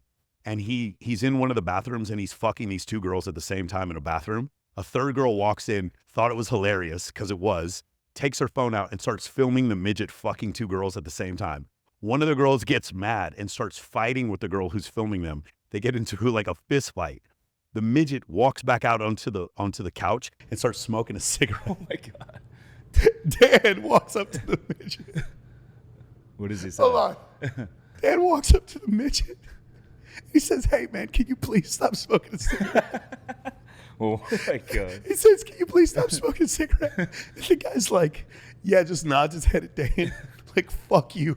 Dan walks off and the guy starts smoking another cigarette. That is fucking hilarious. I'm just like, and in the background there's these two women fighting. Because one of them filmed the other one fucking a midget. Oh my God. And Dan tells security to kick this motherfucker out. Put him in a trash can and roll him down the driveway. Damn. Oh my God. That is like of all the stories, that one and Dan smuggling steroids up his butt across the Mexican border are my favorite stories ever. Dude, I recommend this because people don't believe me. If you ever want to interview Dan Bilzerian, one of the requirements is you have to read his book. I believe I was the first person in the public to finish his book. He gave me an early copy and I finished it in 3 days. It's the best biography I've ever read. It's the most entertaining biography I've ever read. If any of you guys have ever read The Game by Neil Strauss, he wrote it like back in the day. So it's kind of a mixture. That's the guy with the peacock theory, right? Yeah. So Neil Strauss wrote the first edit of Dan Bilzerian's book, The Setup. And if you've ever read I Hope They Serve Beer in Hell by Tucker Max, those stories didn't happen. Tucker Max made all that shit up. The stories with Bilzerian are real, and I know they're real because I was at like 4 or 5 of the stories in the book. I was there. So it is the most entertaining. But anyway, I tell people this. I'm like, hey, if you want to interview him, you have to read his whole book. And he's gone on some very small interviews, but the guy read the whole book. Where does he live now? He lives in an area on the west of the Strip in Vegas. I won't say any more. Why did he go so long without posting on Instagram? Because during the pandemic, he just wanted to write a book. The real reason why is he wrote a book. He said the hardest thing he's ever done in his life is write a book. So that whole period where he didn't post was because he was writing a book. Yeah. So when he comes out of the book writing, when I heard he was going to write a book, I do an interview of CJ Sparks, and I'm like, dude, I can't wait to read his book. He has his assistant drop the book off to me. I finished the book before anyone, and his friends are telling him, don't go on Michael's show because he's not that popular. But I'm like, Dan, I'm going to be honest with you. No one's read this book and knows you better than me. So this is going to be the best interview you've ever done. And I will stand by this. I listened to the interview. The It best was really interview good. anyone has ever done of Dan Bilzerian is mine. Yeah. I will stand by this. No one else who's interviewed him has the level of detail because I know Dan. Yeah. And so I did that interview. I loved it. Everyone talked about it. And the thing with Dan, he was like, yeah, I know it's not going to do that well, but Michael's my buddy or whatever. The video got 200,000 views. Like, it did not do that poorly. At the time, my channel had 18,000 subscribers. So for that, it was pretty awesome. Yeah. And Popped up. it's still the second biggest interview I've done behind Home Math. And like it's really interesting with Dan. It's like there's Dan, my friend, and there's Dan the philosopher. Dan, my friend, we talk about guns and fucking testosterone, and we talk about paintball, and we talk about all kinds of stuff. We talk about girls. Dan, my friend, is one of the most generous people I've ever met in my life, and Dan, my friend, is hilarious. If you guys have ever met like an old Navy NCO who tells really good stories, that's Dan. Dan tells really good stories. He's a really great guy to hang out with. Then there's Dan the philosopher. Dan the philosopher had ideas on how to like beat Instagram. The way he'll describe it is he'll say Instagram's a video game and I won the game. I beat the game. I beat the final boss. I defeated Bowser in Super Mario Brothers. He beat the game of Instagram. And Dan the philosopher believes in pre-selection more than anyone I've ever seen, or rather he's used pre-selection better than anyone I've ever seen. Dan has used pre-selection better than any human on the planet other than Hugh Hefner. Give me an example of that. Women, so there's a story in the book where he's trying to have sex with this girl named Hannah, Hannah Palmer. And she flies out to Hawaii and the girl won't have sex with him. And so she's like, hey, listen, she's like, I would never have sex with you. I'm not really interested in you, whatever. So Dan's like immediately like, hey, have a nice day, ends the date. She leaves. Before the girl, while she's packing her stuff up, Dan calls another girl over and Dan starts having sex with that girl in front of Hannah. And then Hannah like couldn't believe what was going on, leaves, and then texts him, well, never say never. And then she ends up having sex with him. Damn. Yeah. Like pre-selection. that's pre-selection. Right. Like that's ultimate. Dan says, if there's a girl you've always wanted to have sex with and she won't have sex with you, fuck another girl right in front of her. Now, I'm not telling you guys you're all going to be able to do that. And I'm not even prescribing that. But you asked me a question about my buddy Dan, and that's how he would prescribe it. Is that the story? Because I did listen to your interview with him. Is that the story where he was talking about how like the girl was like hiding under the desk? No, that was different. Lindsay Palis. Okay. So it's funny because Dan does not think he ever had a threesome with Lindsay Palis, but Lindsay in her vignette in the book says that the only threesome she's ever had was with Dan Bilzerian. And what happened was Dan and Lindsay were hooking up. Lindsay's a good friend of mine too. Dan and Lindsay were hooking up, and afterwards, there was a girl who Dan was hooking up with beforehand, and she was hiding under the desk. And then while Lindsay and Dan were in the bedroom, she like pops up, and Lindsay's like, what the fuck is this? And I guess she considers it a threesome or whatever, but it's just another funny story. Yeah. By the way, I've been to Dan's house several times, and do you know what girls say right before they end up hooking up? What do they with say? him? They all say the same thing. They're like, I would never hook up with Dan Bilzerian. They all say that, and then they hook up. I have another friend of mine, Vegas Dave. You know Vegas Dave, and he's a sports bettor in Las Vegas. And I talked to a bunch of girls, and they all tell me the same thing. I'm going to hang out with Dave. I'm probably going to go to Cabo, but I would never have sex with Dave. And all of them end up having sex with him.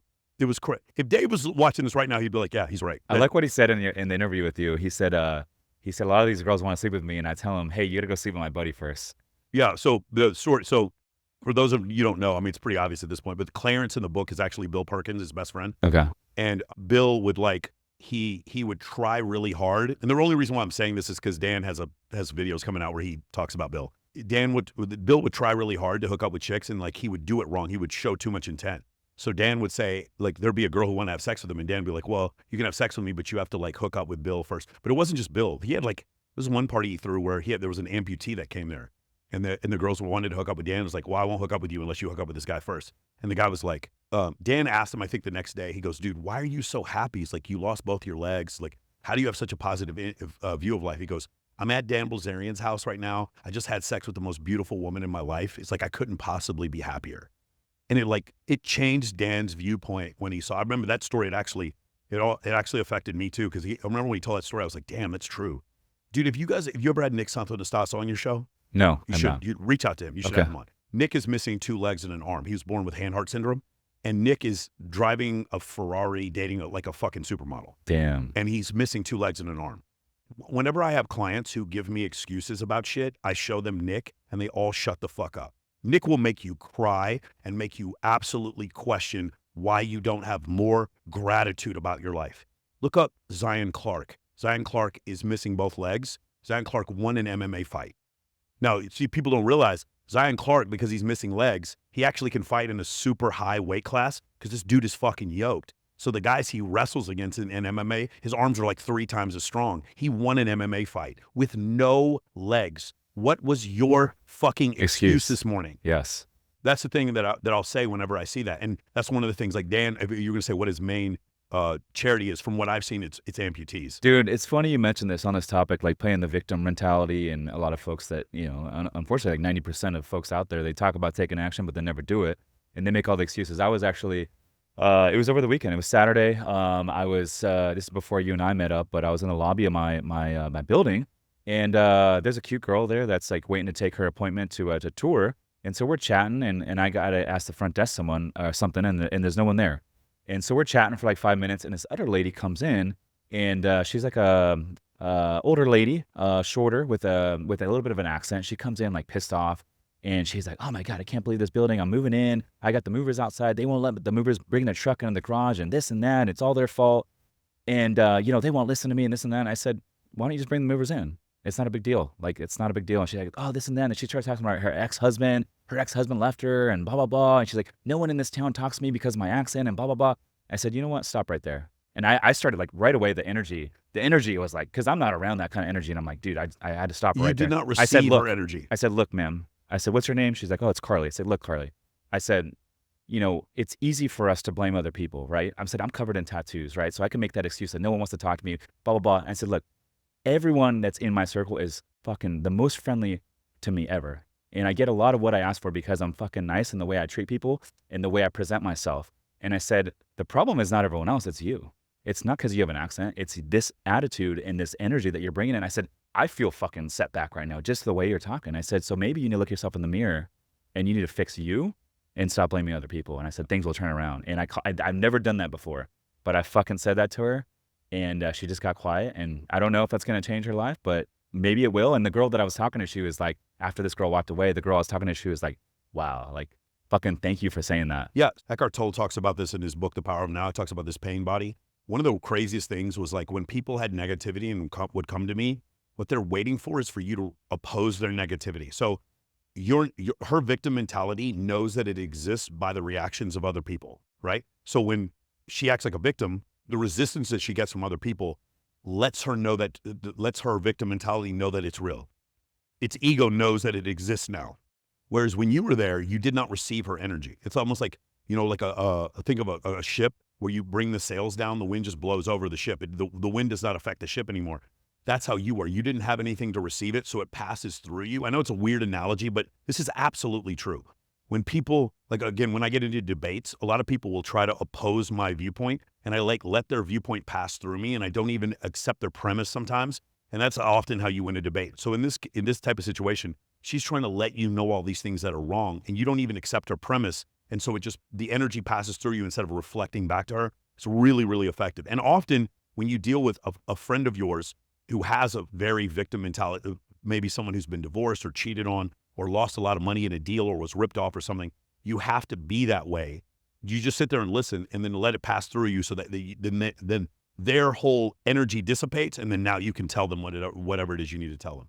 And I mean energy as a metaphor. I don't literally mean energy. I don't believe in Joe Dispenza's shit where he fucking healed his spine using a quantum field. None of that shit. I'm not talking about that. I'm talking about actual, like, the metaphorical energy that's in you, the vibe that you're giving out. Yeah. Dude, I want to talk about something I don't hear a lot of people talking about, and it's something I think about all the time. But for me, I used to be an air traffic controller for the FAA for 11 years. You were in the Air Force for many years, so you kind of understand where I'm coming from. And now I'm full-time entrepreneur, full-time real estate investor, and building the brand and all that sort of thing. And so my life has completely reinvented itself in the last 5 years. And so my preference with dating has evolved. So when I was the air traffic controller, I actually valued a woman that made money. And because I thought, wow, we would have dual income and we could do more things. But now as I make more money, I actually don't value as much of what a woman does or how much she makes.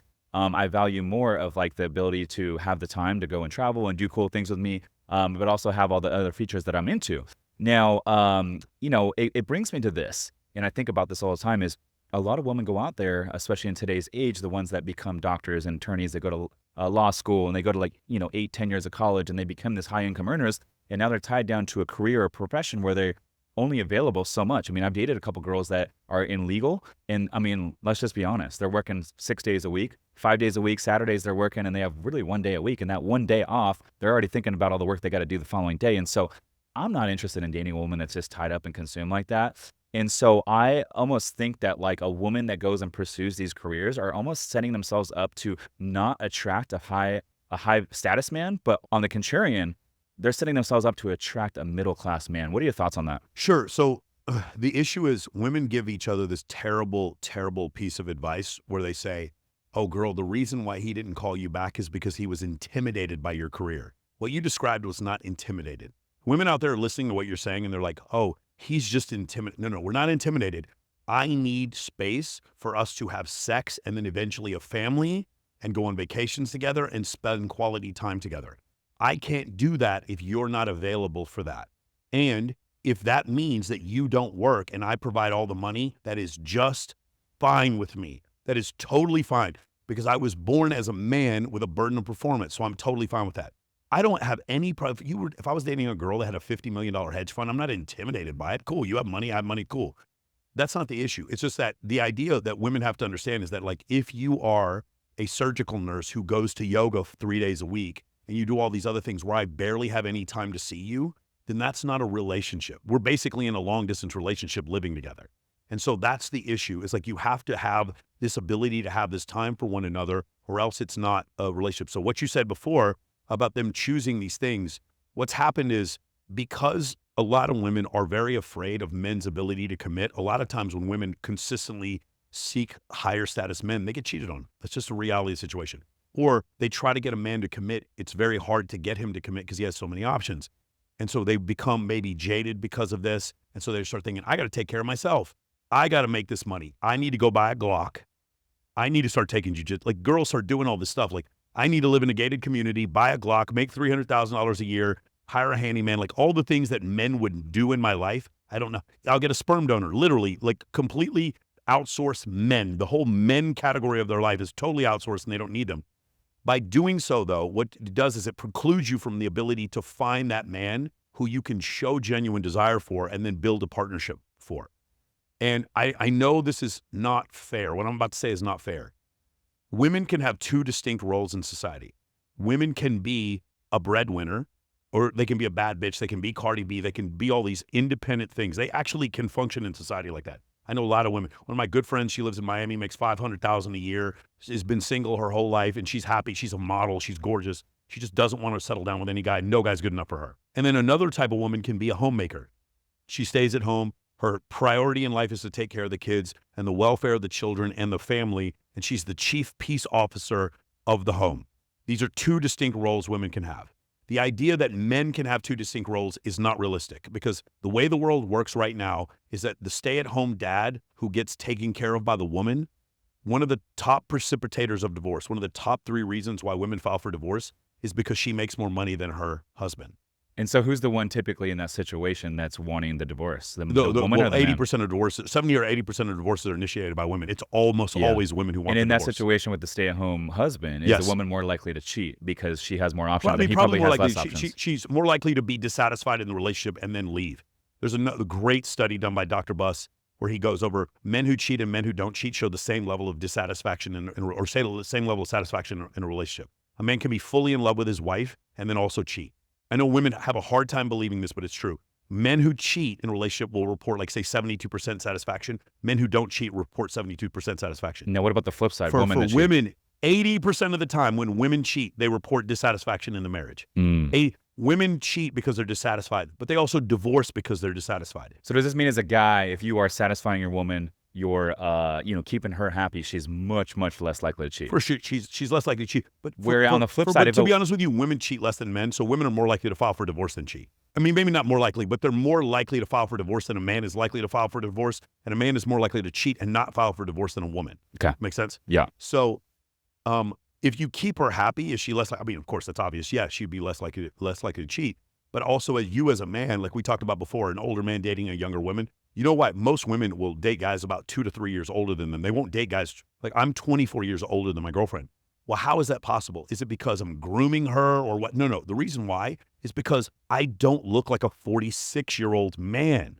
I'm not decrepit. I play basketball every day. I can have sex with my girlfriend 4 or 5 times a day. I keep myself in shape. I stay relevant. I stay relevant on social media. I say her friends think I'm like, we travel to cool places and do cool things. Hey guys, real quick, I apologize for the technical difficulties, but my main man, our content guy, was out of town and our content went to shit, not gonna lie. But that said, we lost the last 20 minutes of audio, but we are gonna fill it in with backup audio from 2 of the cameras, so it's not gonna sound as crisp, but without further ado, let's jump back into the show. My ability to stay relevant is the reason why the age difference doesn't matter that much. We both like SEC football. She's a Razorback and I'm a Longhorn. So there's stuff like that. We both like wrestling animals. So there's stuff like that, but that's how you do it. You maintain relevancy as a man, and your wife is going to be less likely to want to leave. But and I also think when you are in the situation or the surroundings like you are, like myself included, like the mindset of being around younger people, of growing and always like progressing your life, trying to get a little bit better. I think it's almost like an anti-ageism. Yeah, the term is neuroplasticity. They show this with like elderly people that live in assisted living. When there's things like family members come to see them and they have a pet, you'll see like some of these assisted living places, they'll have like cats that like run around or whatever. It keeps them young. Because it keeps them younger. It keeps neuroplasticity. And so yeah, for sure, that's Sudoku puzzles, whatever. So go date younger women and you'll stay younger. I mean, I think that is actually. I guarantee you this. If you're a man and you date younger women, I guarantee your testosterone levels will go up. I guarantee. I know they haven't done a study of this. I will bet every penny I have. If you took men and you said they started dating younger, hotter women, what would happen to their serum testosterone? I guarantee you it would go up. I guarantee it. I don't care who. This is one, you don't even have to do the study. I know this is the case. There's a study that shows that when men play poker and there's more beautiful women around, their testosterone serum goes up. There's another study that shows when men drive in a sports car and there's a woman in the passenger seat, their testosterone serum goes up. Yeah. And UNLV does these studies if you guys want. So, I mean, it's one of these things where you have to maintain more relevancy. Both things can be true. You as a man can do better and are more likely to keep your woman, and women are also more likely to leave you than a man's likely to leave a woman. So the thing is, whenever you tell women 78 to 80% of divorces are initiated by women, their response is always, yeah, that's because men fall short. That's because men aren't providing. That's because men aren't doing the housework. It's because men aren't making enough money. And I was like, okay, well, if what you're saying is true, which is not true, but if what you're saying is true, the easy way to run this experiment is to look at homosexual couples and lesbian couples and see which one get divorced. Because if men are the problem, then gay couples should get divorced at a higher rate than lesbian couples. Yeah. And of course, the opposite is true. Lesbian couples get divorced at 200% the rate that gay couples get divorced. And in England, it's 350%. 3.5 times more likely to get divorced as a lesbian couple. So even when women don't have men to blame, they're still leaving relationships. So no, ladies, it's not because men have fallen short. Sometimes it may be. Some of those things may be true, but the reality of the situation is, of the two genders, which one is more picky? Obviously, women are more picky. They're the ones that gestate the child. They're the ones who carry children into term. They're the ones who have more parental investment. So women are more picky. But as a result of that, they're also more likely to leave a relationship. Curious your thoughts on evolution. Speaking of divorce and cheating and all that sort of thing.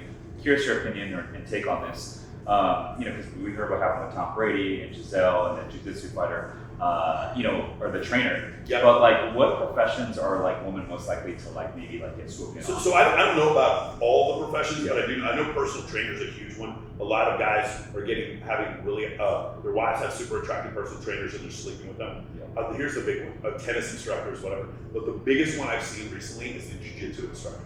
Okay, the jiu-jitsu it's and it wasn't me who came up with this. I'm trying to remember. There's some studies. So look this up, guys. Look.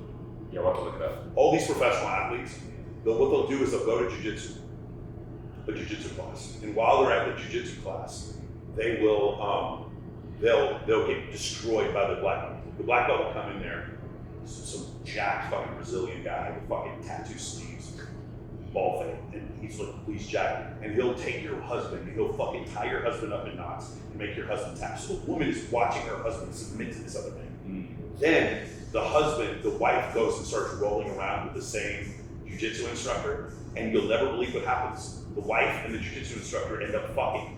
It is crazy. how many, I was, one of my buddies is an MMA fighter, and he was talking about, I would never let my wife go to a jiu-jitsu class unless I was really good at jiu-jitsu.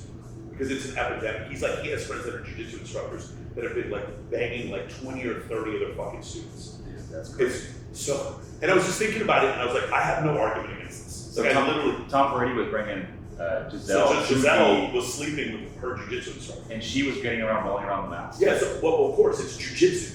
Just imagine, I don't know a woman, she's very attractive. Here's an excuse for us to grab each other's clothing and pull ourselves into each other and grunt and groan on the ground while we're sweating. What the fuck do you think that's simulating, dude? Of course. Dude, yes, so gentlemen, I would highly recommend you do not see your wife's jiu-jitsu class. And if you do, make sure you have a woman or a female instructor. Yeah, a female instructor, yeah, or what I would recommend you do if you really want to take your wife to jiu-jitsu is you become a black belt first. And then bring your wife. Yeah, that would be the thing I would say. Dude, what are your thoughts on, I think you got an interesting take on this. What are your thoughts on the likelihood that World War III happens again? I hear about this all the time. So this is going to piss a lot of people off, and you're going to get a bunch of comments in the bottom as soon as I say this. Russia's military is garbage. Garbage is being nice. Garbage is actually, to call it garbage is an insult to garbage. Their T-91 tanks, or their T-90 tanks, they're built in a way to where, I'm going to get super technical here, but the munitions are on the same level as the turret. And you'll see that the tops are getting popped off these things. The United States is giving Ukraine these javelins. These javelin missiles cost $500,000, and the tanks that they're blowing up cost $4 million. Do the math, it doesn't work very well. There's the Russian military, they have 5,900 tactical nukes, and I'll bet you not 10 of them work. Like, people don't understand. Russia has a GDP the size of Mexico. Let me say that one more time because people don't believe me. Russia has a GDP the size of Mexico. They have a smaller GDP than Italy. And you think that they're going to start World War III. They're not. Russia has no chance in conventional warfare in any way, shape, or form against NATO. The idea that World War III was going to have to start because of this thing with Israel and Iran, it's not going to happen because no country that has tactical nukes is going to support Iran in this affair. Because all you have is Pakistan and India, and they're not going to war with the United States. So the reality of the situation is because NATO serves its function. Because NATO is a bully, and it is a bully. Yeah. NATO is so big and strong and spends $1 trillion a year on defense. The idea that these other countries are going to be able to stand up to NATO isn't realistic. I'll give you an example. This makes people in Russia so fucking angry when I say this. Finland was told by Russia, if you join NATO, we're going to nuke you. Finland joined NATO, and Russia didn't do shit to them. And now Finland is getting a squadron of F-35 stealth jets sent to them. Sorry, buddy. There's no. The reason why there's not going to be any World War III is because there's not an opposing force. Like when Italy. Now, what about South Korea? Huh? What about South Korea? South Korea? No, North Korea. I'm sorry, North Korea. I'm sorry. Yeah, North Korea is further behind Russia. North Korea is not relevant. Yeah. What they'll do is they'll keep shooting up these ballistic missiles. But it's like the United States. Like, is there a possibility that like one nuke gets through? Maybe, and that would be a calamity and absolutely terrible. But like what happens is once the conventional warfare starts, South Korea and Russia cannot stand up. And by the way, China's not going to war with the United States. They own $30 trillion of our debt, buddy. It's never going to happen. China's not going to war with the United States. They would destroy their own economy by doing so. But the thing is, what's happened is Russia made some really, really poor tactical decisions. They could have pivoted away from petroleum. They chose not to. They started threatening their neighbors who wanted to join NATO. They couldn't back up their threats. They saw Ukraine as being the next domino to fall. So they had to invade Ukraine because if they didn't invade Ukraine, Ukraine would start selling their own oil to Germany, would cut off, there's a pipeline that runs through Ukraine into Germany. They would have got cut off. So Russia has to do all this sword routing to try to get people angry. Now here's the problem. Russia's the bad guy. I don't care what anyone thinks, they are the bad guy. But the problem is because the Biden administration is funding, is currently in charge, they're sending the money over to Ukraine. People are like, Biden bad, therefore Russia good. You guys have lost the plot. Russia's not the good guy. They're not. Russia is not the good guy. Like, you guys are out of your mind. Russia just ad hoc just invades other countries. And that's the only way they can maintain any level of power. So, no, we're not going into World War III. The reason why we're not going to World War III is because of the F-15, the F-16, the F-22, the F-35, the F-117, the B-2, the KC-135, the KC-10. the Sea-Wolf class submarines, the Ohio class submarines, the Los Angeles class submarines, there's no way. There's not going to stand up to Bradley fighting vehicles or M1 Abrams tanks. There is nothing on this planet that can stand up to U.S. military block weapons. Nothing. And I see a lot of this stuff out here in San Diego and Yes. on the water, cruising around. They did what's called the Pacific Pivot about 4 years ago, because the biggest threat is no longer Middle East, but it's over in the Pacific. So they reposition all the Navy ships out here. So I see all these freaking Navy ships. There's probably like 35 of them out here in San Diego. All the aircraft carriers. I mean, there's stuff that comes by, and I'm like, I've never seen that one before. It's massive. The United States has 11, I believe, 11 Nimitz class aircraft carriers. 11. Russia has 0. And how many of those are in San Diego, you think?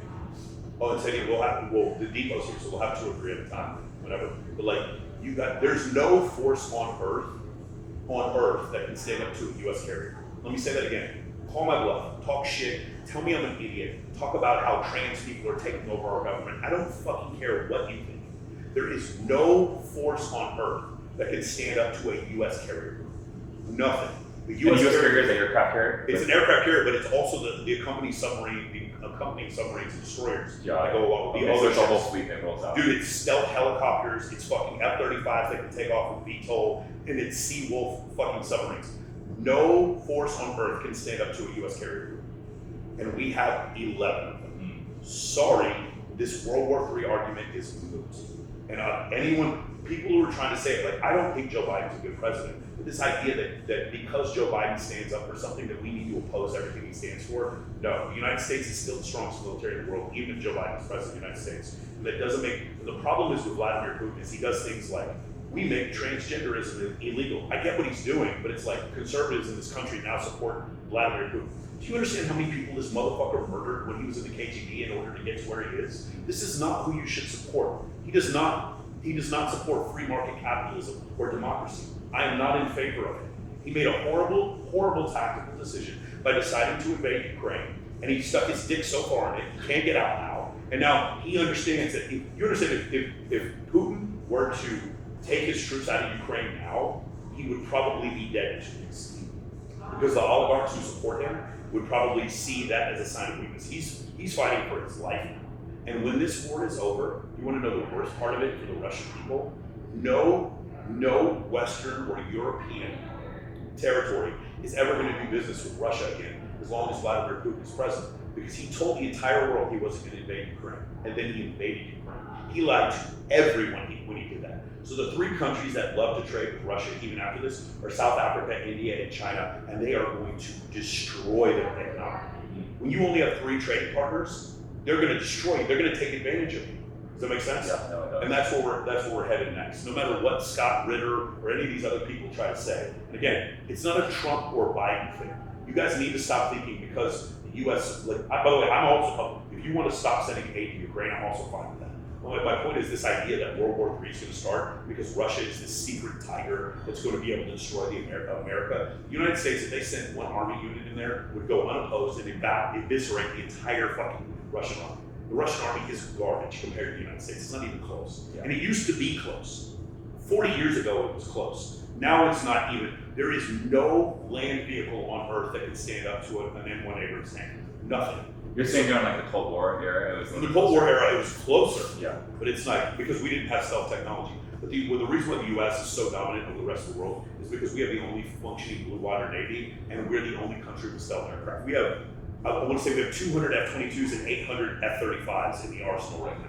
Or they're coming online. And then there's going to be another 400 F-35s in the arsenal going to NATO countries. So I think like 40 of them or 50 of them are going to Germany, for instance. Once Germany and countries like that have F-35s, and Russia has no ability to stop stealth aircraft, and Russia, I don't care what you believe about the Sukhoi 57, it's not a stealth aircraft.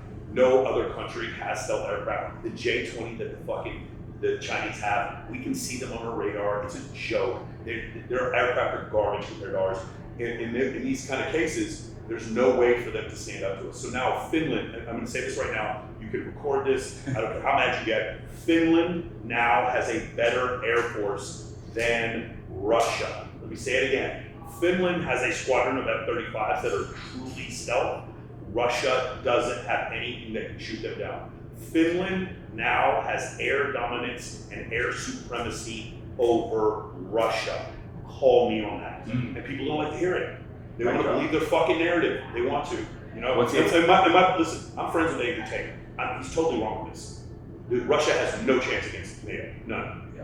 Well, it's good to know. It's secure to know that we're not going to be threatened. Well, you know what? People who live in San Diego, you guys don't have this problem because you see those characters. Yeah, we see. You see with your own eyes. You Navy SEALs are trained. They're moving. I saw one this morning. Yeah, they're moving every single time they're out there training. But the Navy SEALs train. You guys are not disillusioned. You see how badass the Marines at Camp Pendleton are. Yeah. You guys are not confused. In San Diego and in San Antonio, you guys are surrounded by U.S. military members. There's no confusion there. Yeah. You guys understand we're going to win if we get into any kind of conventional. There's no country that even comes one half as good as us as conventional warfare. And so, yeah, that's the issue. So World War III, because there's such an asymmetry, the only thing that could start World War III is, a tactical nuke being launched by Russia, and the United States may have the ability to shoot that down. I can neither confirm or deny. So I would say I'm not worried about this at all. Yeah. I think people are doing that because it plays good on YouTube, but there's no World War III. Love to hear that. So I want to close out on a positive note. I know you got an interesting take and perspective on gratitude. Yeah. Speak a little bit about that. Yeah. So we live in a time right now where Henry VIII died of gout, which is something you can have cured easily. You can have cured easily. So the richest man in the world in the 15th century died from something that you could have cured in a second. Does that make sense? You understand how crazy that is? Like, you should have gratitude for the fact that you live in a time after broad-spectrum antibiotics. Look at the death toll during World War I. What happened because they didn't have antibiotics. Or even worse, look at the Civil War. The number of people who had to have limbs amputated because they didn't have antibiotics.